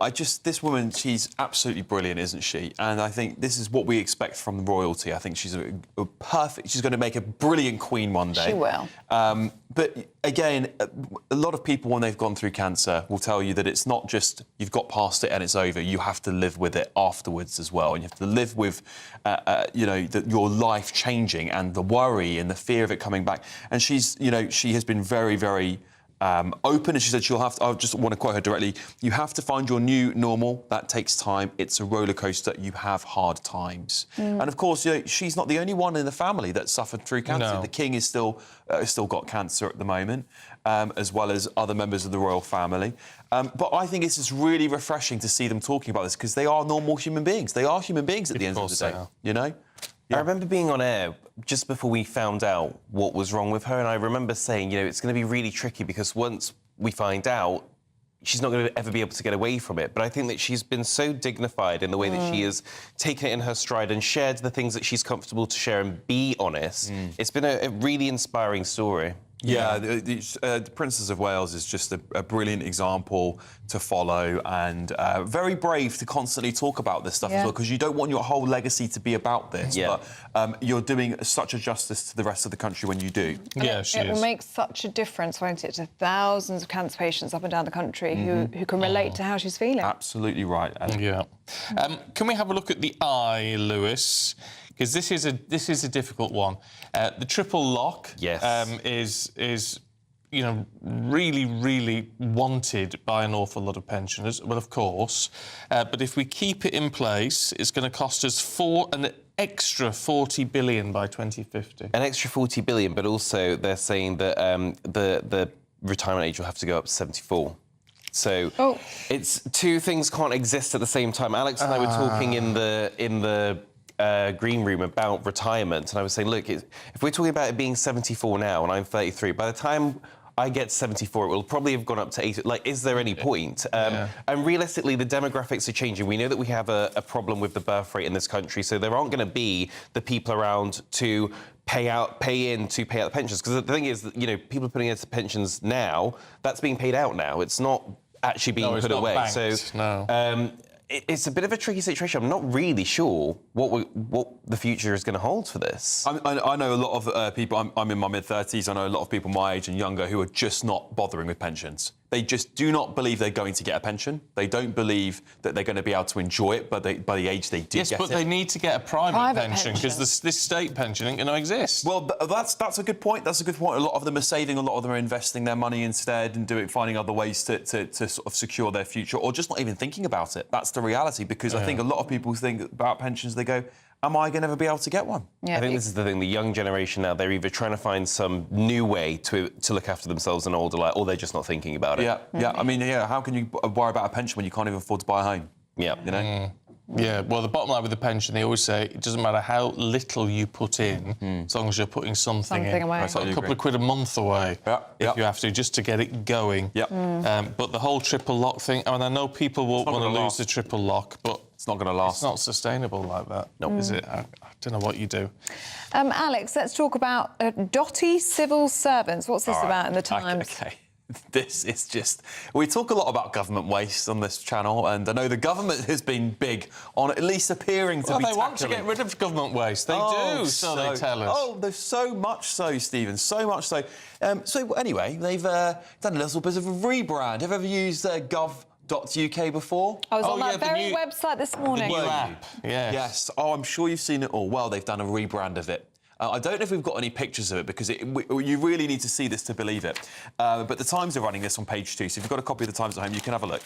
Now, they have rebranded... I mean, I'll show you two this so you can have your own reaction. They have spent £500,000 rebranding gov.uk from that to that. So they moved the dot. They moved the dot. Bottom of the line to the middle of the line. What does the dot mean? Do you know what? Yes, why don't you do that? Do you know what the dot means? Well, it's part of the internet address, isn't it? No, Stephen, no. God. No. Yeah, you haven't read the 150-page rebrand they've done. No, what's the dot for, then? The dot is the connection between government and the people. Oh, for heaven's sakes. That has cost you lot at home and us sitting here £500,000. And they have put 150 pages worth for the guidance on the rebrand. This is bonkers. We have got to stop with this nonsense. There was nothing wrong with the government website before this. I actually preferred it before. Well, it's a new app, isn't it, though? It's a new app. It's part of the government's digital rebranding. Rebranding can be important. You've got to keep things going, and I get that. But why you have to... probably pay an agency. They have paid some money. I could have done that on Canva. I have done that on Canva in like 5 minutes. It's such a ridiculous amount of money to waste. And I think that is the overarching thing here is it's just another example of a government that has more money than sense, and it doesn't really have the money. Yeah, it's just the ridiculous fallacy that they bang on, that they say, we're cutting government spending. Well, you're not. When you do things like this, the public look, when they're being asked to... look at their finances and be careful with their money, and they go, you're spending £500,000 on moving a dot and changing the colour of your background. It's why the idea of a Doge is so appealing to the people, I think. Like, what's happened in America, of someone going in and saying, right, we're going to cut out all of this waste. And I think that is probably what's going to be talked about at the next general election. I think it will be. Some of the parties offering to do that. I think When we're we're very talking welcome. about that triple lock, as well, we're talking about all these things that are costing us money. Well, let's start with all this nonsense government spending. It's crazy. It's totally out of control. Yeah, it is utterly mad. Unjustifiable. They haven't even changed the font. No, they've changed the background. The colour and the dot, yes. For £500,000. I'd do it for £500,000. I'd do it for £500,000 as well. I'd sit here all day and do 50,000 of those for £500,000, I'll tell you that for sure. Wow. But, yeah, there you go. It's just absolutely bonkers, and they've paid a top agency, of course, to do this. Well, there's no need for that, is there? Could I get any... They have graphic designers employee working to in the do that? civil service. Again, why don't you get someone from TfL? This They're is the great problem, though. graphic Whenever designers you at get a TfL. government contract, they whack up the price because they see the government coming. It's the same issue that we were talking about earlier with the NHS. It's like, OK, NHS government, endless pockets, let's go for it. Because most of the people working in the civil service have never worked in a real company, and therefore they see something like 500 and go, well, that's good value for money, and then they get that as a result of it. And rather than go, well, could you do something a little bit better than that for 500 grand? They go, well, that looks great. Well, there's probably been vast amounts of market research done, and also there was 100 grand's worth of market research, actually, Stephen. I mean, why? Why? I think that's the question. What's the link between government and the people? That's right. That's right. That's the justification. If I wasn't live on television, my language would be choice. Oh yes, I bet. I because bet. what a load of nonsense. It just boils my blood because, you know, we all know that this government spending is out of control, and when you see examples of things like this, you have to question what on earth is going on in the civil service. Yeah. I tell you what, why don't they spend £500,000, Lewis, or that £500,000 on this new gene therapy that's helping deaf people hear? Oh, this is a really positive story. So, yeah, researchers have found this technique that can improve hearing, and the effect has been so rapid that most patients they've tried it on have had some sort of recovery of their hearing in just 1 month. Wow. And then when they've checked in on them again 6 months later, it's been sustained and they've had these growths. It's a really encouraging story. I actually, strangely, on my podcast that's coming out today, I've interviewed a deaf activist, and honestly, there are some things I never even considered when you've lost your hearing, such as an announcement on a bus. She was talking about there was an announcement to get off the bus, there was a problem with it, and she didn't hear it. Yeah. She just sat there. So the fact that we might actually be able to bring and restore people's hearing is just amazing. Yeah. Incredible. It really is. The technology is evolving so rapidly now. We're seeing these massive breakthroughs. Some people have been able to restore their sight even for being blind. Yeah, it's incredible, isn't it? Great to finish on a positive story as well, gentlemen. Thank you very much, Lewis and Alex. Let's have a look at the weather with Aidan McGibbon.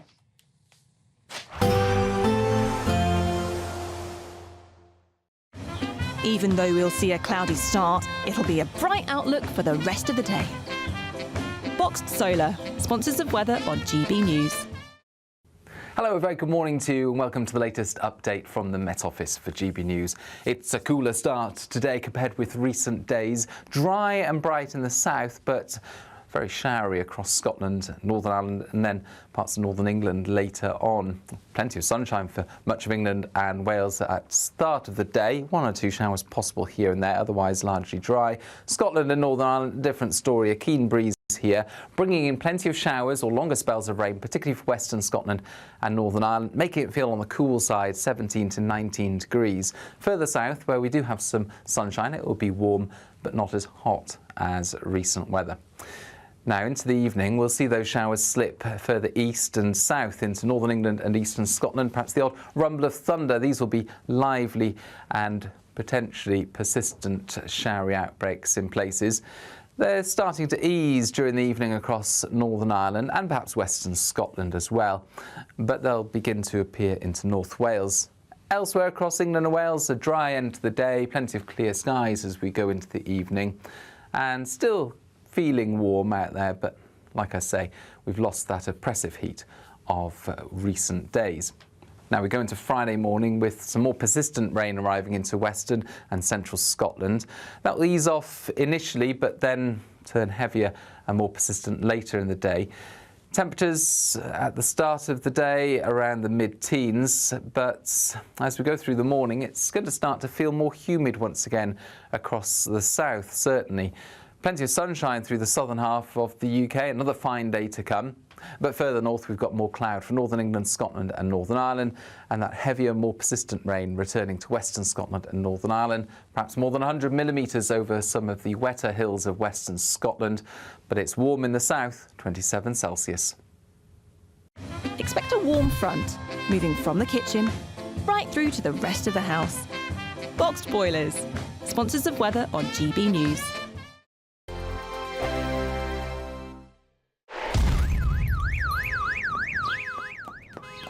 Crash Law 24 sponsors GB News Traffic and Travel Report. Good morning, this is the latest AI travel news from gbnews.com. The A45 eastbound in Northamptonshire faces significant delays due to a collision, causing lane closures and a 50-minute delay. In Bedfordshire, the M1 southbound between junctions 13 and 12 has 2 of 4 lanes closed due to a collision. Westbound on the A720 near Babberton Junction, a broken down vehicle causes disruptions, so approach with caution. The A487 northbound in Fellinhelly is closed due to maintenance with diversions. And on the trains, there is disruption between Chepstow and Gloucester on cross-country, along with a reduced East Midlands railway service from London St Pancras to Nottingham and Sheffield. For more travel news, go to gbnews.com. Crash Law 24 sponsors GB News Traffic and Travel Report. £54,321 cash could be yours. Cash that you could spend however you like.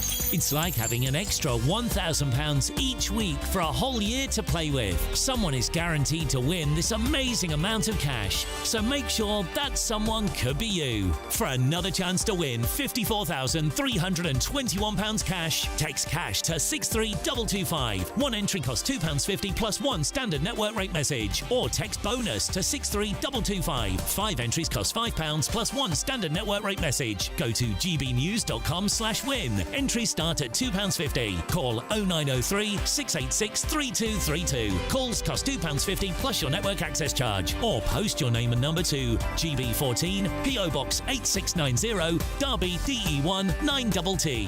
UK only. Entrance must be 18 or over. Lines close at 4 p.m. on the 1st of August. Please check the closing time if listening or watching on demand. Westminster's full of talk, but out here, it's the real world. Am I allowed to talk now? No, that's it. This is where it matters, real people and real lives. That's what politics is all about. The fact that Trump made a good start, no. Straight answers, no spin, and just a couple of pints. How many fingers have I got up? About 10. So join me for Lee Anderson's Real World every Friday at 7 p.m. only on GB News. The People's Channel, Britain's news channel.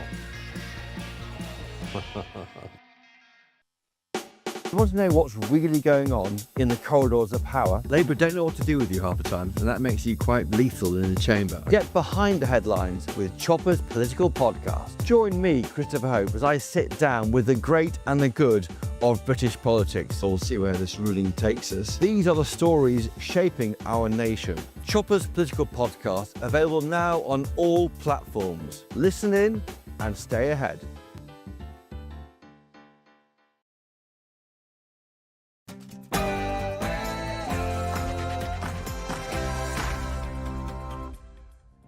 Good morning. Is Rachel Reeves' career on the brink? The Chancellor's future hangs in the balance following tears in the Commons during Prime Minister's questions. Earlier, we spoke to the Health Secretary, Wes Streeting. It's not just my colleague, she's my friend, and I think there are lots of people who are watching who will think about some of our own experiences from time to time where we've had things going on in our lives outside of work that sometimes you bring to work with you, and that yesterday was one of those occasions.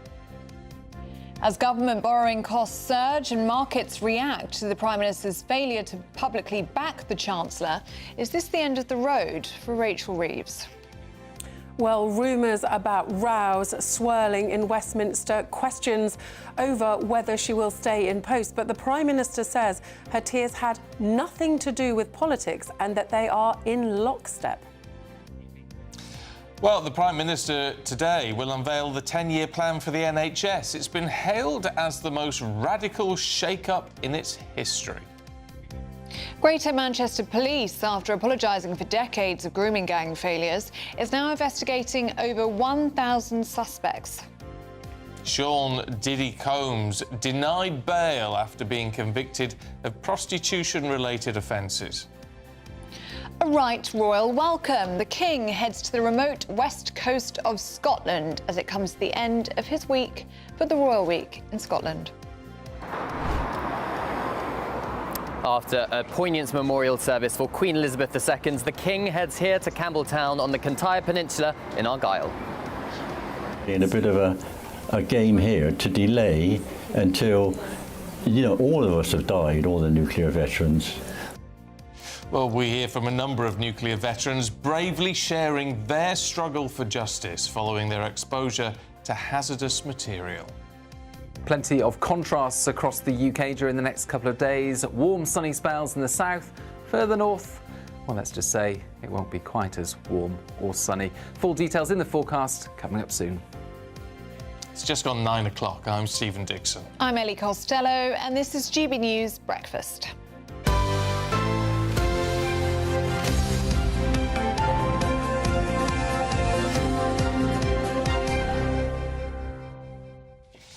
There's a man, I've just got to mention this, who's been given an award, but it's a dull award. Oh. He's won the Dullest Man Award. Well, that's a mean award. No, but it's not a bad thing. It's Peter Hansen, who's 85. He's the man who invented the smell that goes into natural gas. So you can smell gas. Oh, right. Because it doesn't actually smell of anything. It's actually very important. So it is really important. So if you've got a gas leak in your house or anything else, you can smell it. Thanks to Peter Hansen. Peter Hansen. So he's received the inaugural Lifetime Achievement Award from the Dull Man's podcast. So there you go. Well done to him. I say he should have had an award because it's been around for a very long time now. Should have been awarded years ago. Well, it's very important. Yeah. Yeah. Interesting. Thank Put you. him on a banknote, as someone's just said in my ear. That was our debate yesterday. Oh, was it? Yeah. Who do you, the public are being asked who would you like to see on a banknote? We've got everyone on banknotes. Well, no, you don't have David Attenborough, which was my suggestion, which I still to this very moment think is genius, because it has to be a national treasure. No, I'm sorry. Oh, why? Come on, why? What's your problem with Attenborough? No, I like him. I interviewed him. He's a nice man. But you threw that one in he there. can be a little bit grumpy. Oh. He's got a reputation for being a little bit grumpy. That is interesting. Who would you like to see on a banknote? I don't know. I haven't thought about it. Like an engineer or someone who's... Scientist. Have we had a scientist? An astronaut. Yeah. You probably want an astronaut. No, I think a scientist, someone who's done like a huge, a body of work that's changed everything. So they said... I like David Attenborough, don't get me wrong. I thought that was a stroke of genius. Princess Diana? No, it's too controversial, isn't it? It's too controversial. So we're encouraging people, places or nature for this banknote. So I also think maybe an acorn. Yes, an acorn or an oak tree. Or an something oak tree, like that, yeah. yes. Or some of our lovely wildlife, a blackbird. Or a blackbird's a good idea. Something like Robin? that. Or a robin. Anyway, I mean, anything like that. But no, I wouldn't go for David Attenborough. Too much of a TV personality. I think you need someone a bit more oomph, like a scientist. I know what you mean. Let us know what you think on that one. gbnews.com/you'll say. One of the GB News viewers did mock up a picture of my face on a £10 note. Oh, I'd never spend a £10 note ever again. I was upset it wasn't a £50 note, but anyway, I was superimposed on Queen Elizabeth II's head with the tight perm curls, and it was not a good look. Oh, no, I'd like to see that. Show me a picture. They keep me humble. Good. It was not a look. All right, look, we need to crack on with the serious stuff now, because Greater Manchester Police is under its final review that is trying to prove the force have, now at least, the right systems in place to protect children from sexual exploitation.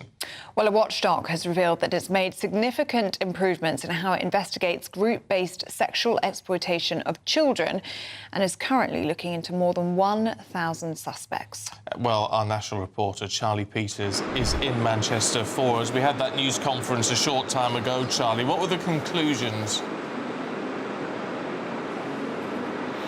Well, the Deputy Mayor, Kate Green, and the Chief Constable of Greater Manchester Police, Sir Stephen Watson, reiterating the key findings from that report and reaffirming, in the words of Sir Stephen, that the authorities here, a multi-agency approach, they say they combine compassion decency and professionalism in a relentless and ruthless pursuit of the perpetrators of these barbaric crimes. Because this report from the police watchdog has found that there are now close to 1,100 suspects in live investigations into this form of child abuse, group-based child sexual exploitation, commonly referred to as grooming gangs. Now, Greater Manchester Police is the only force in the country that has a dedicated major investigations team to child sexual exploitation. It's got a ring-fenced budget. I've been to Manchester several times with GB News to report on successful trials that their team has launched. There were a set of 7 convictions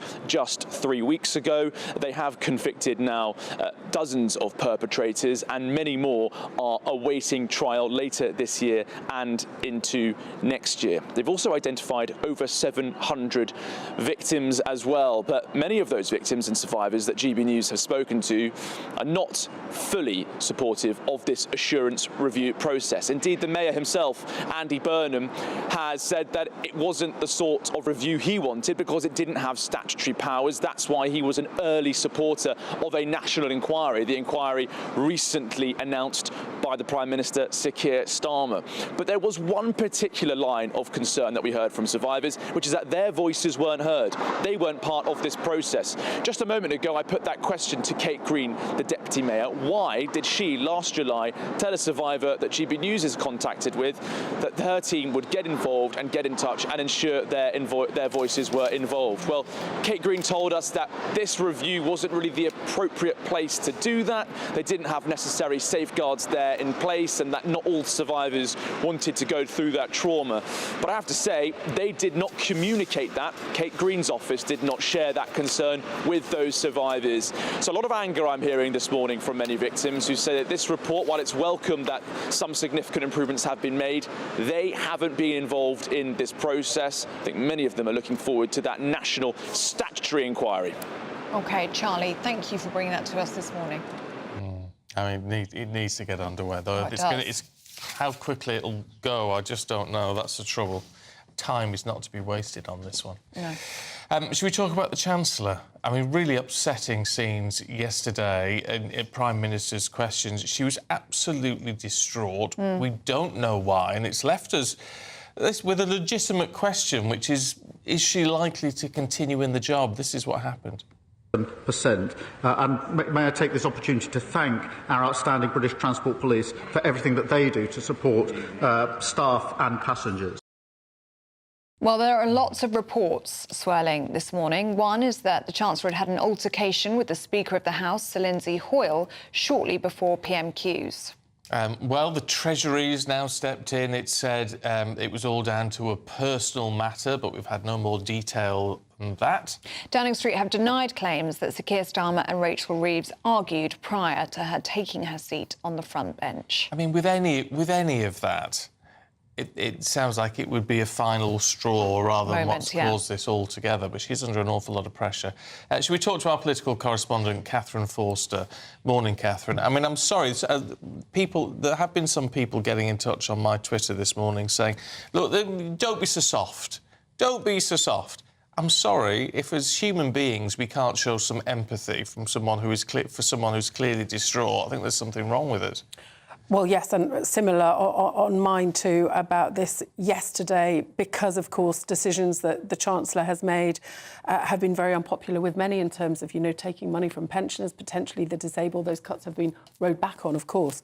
But, yes, she is ultimately a human being. Politicians are, and they sometimes pay a very high price. I mean, everybody has a bad day at work, but to be in a position where she's openly weeping on the floor of the House of Commons. I mean, we've never seen anything like this before. So many rumours swirling about words being exchanged, potentially with Angela Rayner or with the Prime Minister. Those have been absolutely flatly denied, it's worth saying. We do know that there was words with the Speaker immediately before, but it does sound that that was a fairly minor thing that pretty much just tipped her over the edge. We know also that her sister, Ellie Reeves, sort of went and took her out at the end.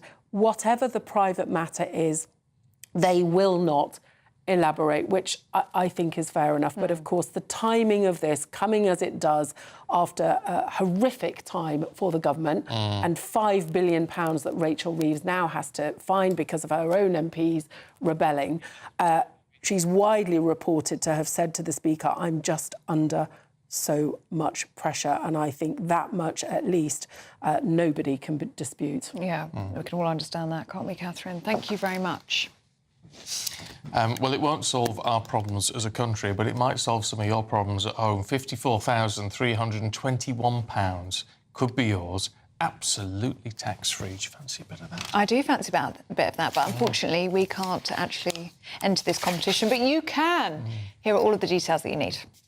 The Great British Giveaway is now even greater, with your chance to win our biggest cash prize so far. A totally tax-free £54,321 cash could be yours. Cash that you could spend however you like. It's like having an extra £1,000 each week for a whole year to play with. Imagine what you could do with that. Someone is guaranteed to win this amazing amount of cash, so make sure that someone could be you. For another chance to win £54,321 cash, text cash to 63225. One entry costs £2.50 plus one standard network rate message, or text bonus to 63225. 5 entries cost £5 plus one standard network rate message. Go to gbnews.com/win. Entries start at £2.50. Call 0903 686 3232. Calls cost £2.50 plus your network access charge, or post your name and number to GB14 PO Box 8690 Derby DE1 9TT.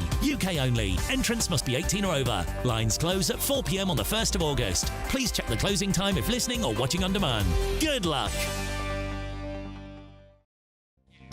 Yes, good luck. Now, do stay with us. Still to come, we're going to be discussing the Animal Welfare Bill. And we may have a four-legged friend in the studio as well. That's next.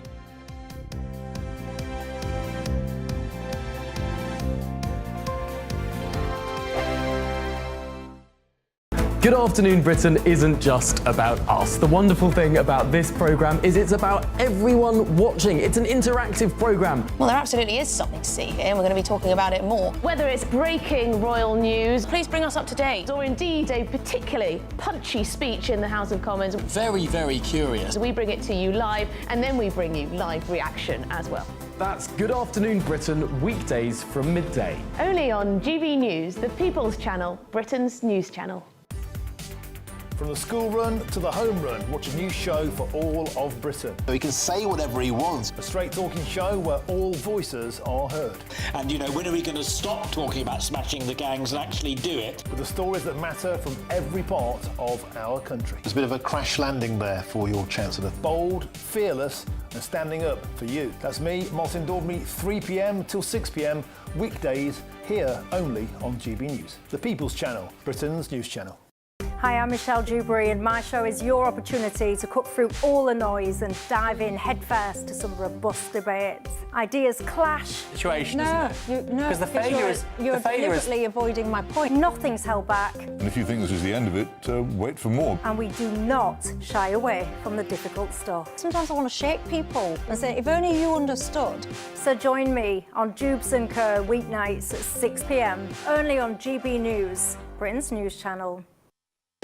You want to know what's really going on in the corridors of power? Labour don't know what to do with you half the time, and that makes you quite lethal in the chamber. Get behind the headlines with Chopper's political podcast. Join me, Christopher Hope, as I sit down with the great and the good of British politics. We'll see where this ruling takes us. These are the stories shaping our nation. Chopper's political podcast, available now on all platforms. Listen in and stay ahead. At GB News, we love to hear from you, our loyal community. So drop us a line at gbnews.com/yoursay. There you can talk to each other and also to the presenters live on air. gbnews.com/yoursay, because GB News is your channel, Britain's news channel. 5 hosts, 5 opinions, 5 fearless debates, 5 unfiltered takes on the day's news. 5 reasons not to be anywhere else on Saturday night. This is the Saturday Five. You got me. You got me good there. Britain's biggest Saturday night TV show. It's not a bad brand. Yeah. Uncensored. Very, very racy tonight. On the unpredictable. What does she say? Can you translate it for us? And always entertaining. And how can a country go from being led by William Wallace Saturday nights from 6 p.m. only on GB News, the People's Channel. Britain's news channel. You're going to want to stay tuned, trust me.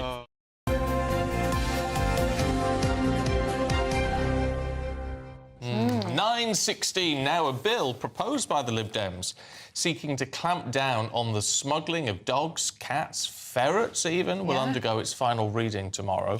Well, it would ban the import of puppies and kittens under 6 months and dogs and cats that are mutilated or heavily pregnant. Dear me, Awful, beggars isn't it? belief that we need to legislate for all of this sort of thing. Anyway, it was all brought about by Danny Chambers, who's the Lib Dem MP for Winchester, and he joins us now alongside Bruce. Bruce! Whose birthday is today. Oh. Yes, 5 years old today. This Happy is Bruce. birthday, Bruce. Yeah. Look, talk us through this animal welfare bill, because, I mean, I know we need to legislate for stuff, but, I mean, it just astounds me that this is actually going on. Yeah, no, it's incredible. I mean, anyone who's bought a puppy recently will know that they can be really expensive. There's a lot of money in puppies, and there's criminals bringing in puppies from abroad, largely from Eastern Europe, and pretending they've been bred in the UK.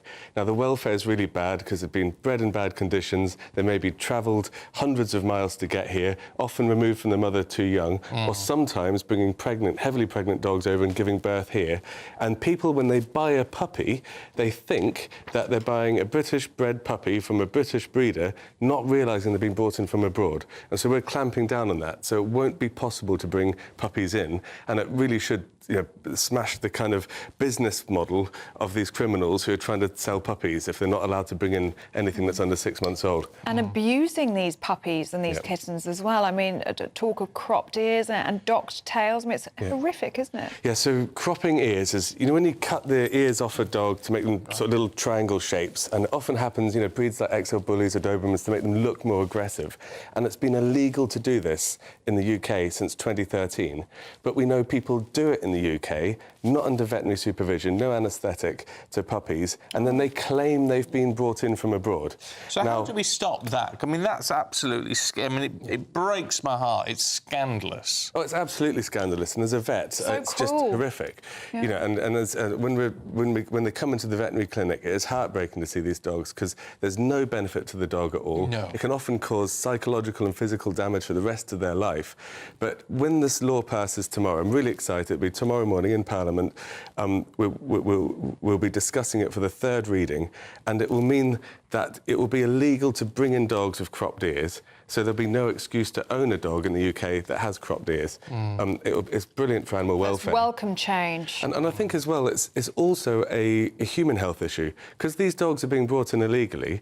They're not being checked for diseases like rabies that can affect humans. We know, tragically, just about 3 or 4 weeks ago, a lady got bitten by a dog in Morocco and died when she came back to the UK. This is a real risk for human health as well. So we want more legal protections around that, and excellent, but also we need to take more responsibility. I mean, I say people are being duped by thinking they're dealing with a UK breeder, but actually we do need to be much more rigorous when choosing it. If you're not going for a rescue dog, then you need to be really clear about what you're doing. That's exactly right. And there's a lot of advice on the British Veterinary Association website about buying puppies and RSPCA and Blue Cross, because what you want to better do is see the mother and see the puppies together. And if someone wants to meet you in a lay-by or at a petrol station and hand over a puppy and won't let you see the parents of the puppy, there's probably something dodgy going on there. Yeah, yeah. Can I ask you about the hot weather this week? Because there's lots of worries about people walking their dogs in the height of the sun in the middle of the day, and also keeping their dogs in hot cars. I mean, unfortunately, we do see this happen, don't we, every year in these heat waves? Yeah, every year as vets, we see dogs that have been left in cars or walked in the heat. A dog in this extreme heat in the car can die in 15 minutes. It's like an oven in there. So you can't even leave them in the car when you just nip to the shops to grab milk. It can be absolutely devastating. But it's probably worth pointing out that as vets, we see 10 times as many dogs with heat stroke that have been walked in the sun than have been left in cars. Really? So it's more common that people are exercising their dogs in the heat and then they get heat stroke. So my Labrador, we swim him every morning. He loves being in the water. Yeah. Do it early in the morning before the sun's up. It cools him down and he can exercise as much as he wants. And that's a really good way of exercising. I did hear someone only a few days ago saying you shouldn't really walk your dog in anything above about 23 degrees. And I was shocked that didn't seem that high, really. Yeah, I think the key thing as well, if you find a dog, if you find your dog has got heat stroke or you found it in the car, something like that, get it cool as quickly as possible. Just put cold water on it and then take it to the vets. It's speed is the essence, so just cool them down with a hose pipe, stick them in the bath, cool them down first and then drive them to the vets. That's the most important thing. We are meant to be a nation of animal lovers, aren't we? And yet sometimes I'm just appalled at how we treat animals. And people's stupidity when it comes to animals in hot weather, don't you think? Well, yeah. I mean, hot weather or this, you know, the way we sometimes allow people to breed or sell. There's just a whole host of things. Oh, yeah, what do we do as a nation? I mean, one big issue we have is, you know, the breeding of very flat-faced dogs. Oh, like yes, some French bulldogs, some pugs, and their noses are so flat and they're so deformed that they need surgery to even be able to breathe. And people don't realise when they spend thousands of pounds on a puppy, within the first year of life, they might have to spend another few £1,000s operating on it just so it can breathe properly. And it shouldn't be right to breed dogs like that. It shouldn't be allowed at all. And we're working really hard to improve the welfare of these breeds. But I'm really excited. Tomorrow, I'll have been an MP for exactly a year, and to be able to change the law on animal welfare as a vet, you know, I'll have had a bigger impact on animal welfare in 1 year in Parliament than I would if I was treating animals in a veterinary clinic every day. So I'm really excited about this. You must feel really proud as well. Well, it's just something we've been campaigning on for years, and the whole veterinary profession's behind this, and anyone who cares about dogs and animal welfare, you know, they're all supporting this. We've got cross-party support, all the big charities like Four Paws, RSPCA, Blue Cross, at Dogs Trust, who I'm visiting later today. They're all in support of this, and it's a real consensus. Everyone wants to see this change, and we're finally going to do it. Because we're out of time, really, do you still work as a vet? About 3 weeks ago, in Marwell Zoo in Winchester, they had to move the penguins from one enclosure to another, and some of them needed blood sampling, so I went and helped with the blood sampling of the penguins. Oh, wow. Was that fun? It was great fun. I love penguins. To keep your hand in. Yes. All right. Well, look, Danny, really good to see you. Really good to see you too, Bruce. Bye, Bruce. You're so cute. So thank you very good. You've been so good. You've been such a good boy. Such a good boy. Right, we're just going to break away from that just to bring you just a quick bit of breaking news. 1,500 people have been evacuated from the Greek island of Crete because of a wildfire. Yes, firefighters are battling the blaze, which began on Wednesday afternoon. According to emergency services there, the fire now stretches over 6 kilometres. All right, we'll keep you across all of that. In the meantime, because we've got treats on the desk for Bruce, who managed to tempt Andrew Pearson in the studio. Morning. Oh, he's gorgeous, Isn't he gorgeous? Oh, my. Such a good boy. Oh. What a way to spend your birthday. Oh, it's his birthday today, Andrew. Happy birthday. What's in your show? We've got Bev at the Henley Regatta. All right. We're examining the fallout from Rachel Reeves. Can she survive? And we've got an interesting chat with the nuclear test veterans who failed to see the Prime Minister. OK. And the weather, coming up.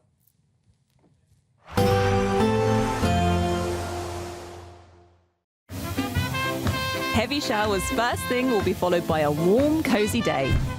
Boxed Boilers, sponsors of weather on GB News. Hello, a very good morning to you and welcome to the latest update from the Met Office for GB News. It's a cooler start today compared with recent days. Dry and bright in the south, but very showery across Scotland, Northern Ireland and then parts of Northern England later on.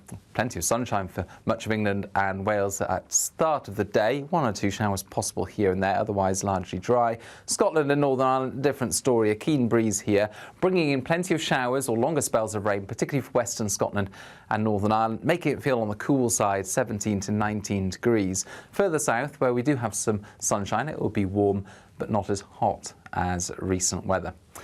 Now, into the evening, we'll see those showers slip further east and south into northern England and eastern Scotland. Perhaps the odd rumble of thunder. These will be lively and potentially persistent showery outbreaks in places. They're starting to ease during the evening across Northern Ireland and perhaps Western Scotland as well, but they'll begin to appear into North Wales. Elsewhere across England and Wales, a dry end to the day, plenty of clear skies as we go into the evening, and still feeling warm out there, but like I say, we've lost that oppressive heat of recent days. Now we go into Friday morning with some more persistent rain arriving into western and central Scotland. That will ease off initially, but then turn heavier and more persistent later in the day. Temperatures at the start of the day around the mid-teens, but as we go through the morning, it's going to start to feel more humid once again across the south, certainly. Plenty of sunshine through the southern half of the UK, another fine day to come. But further north, we've got more cloud for northern England, Scotland and Northern Ireland, and that heavier, more persistent rain returning to western Scotland and Northern Ireland. Perhaps more than 100 millimetres over some of the wetter hills of western Scotland. But it's warm in the south, 27 Celsius. There will be a light breeze in the morning, leading to a warm front. Boxed heat pumps, sponsors of weather on GB News.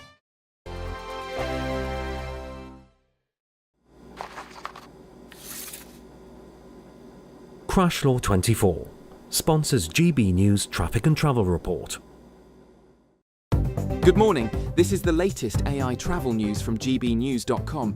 A broken down vehicle on the A720 westbound after Baberton Junction causes 22-minute delays. Exercise caution and allow extra time. Resurfacing on the A40 near Close Farm and halfway causes closures and diversions. In North Tyneside, the A1 northbound has a lane closed, resulting in a 30-minute delay. Northamptonshire's A45 eastbound faces 50-minute delays due to a collision.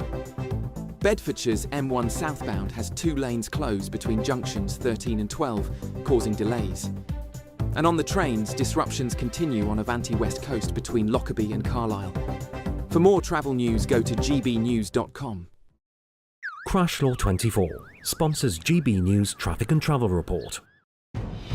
Good afternoon, Britain. Weekdays from midday. Good afternoon, Britain. A cheerful lollipop man's signature high fives have been stopped in their tracks. Oh dear. Well, Neil Cotton, believed by local children... sorry. I'll start that all over again. This is a chap called Neil Cotton, and he's beloved by local kids in Howden, East Yorkshire. And he's been told by the council to stop the friendly high-fiving gesture, all in the name of health and safety. But many parents and motorists are calling it nonsense. No surprises there. So apparently this chap, 57 years old, he spent the last 2 years brightening up the school run in the East Yorkshire town of Howden. There he is, looks like a nice guy, doesn't he? He has a cheerful attitude. He has his signature high fives. The children love it, the parents love it, he loves it. But no, the council says, get on with your job and stop the high fives. This is the one area of employment where the council's trying to chivvy people on and get them to work harder rather than less hard. But I mean, what have we done in this country where we've sort of abandoned our sense of whimsy? I think whimsy? Adding a sense of whimsy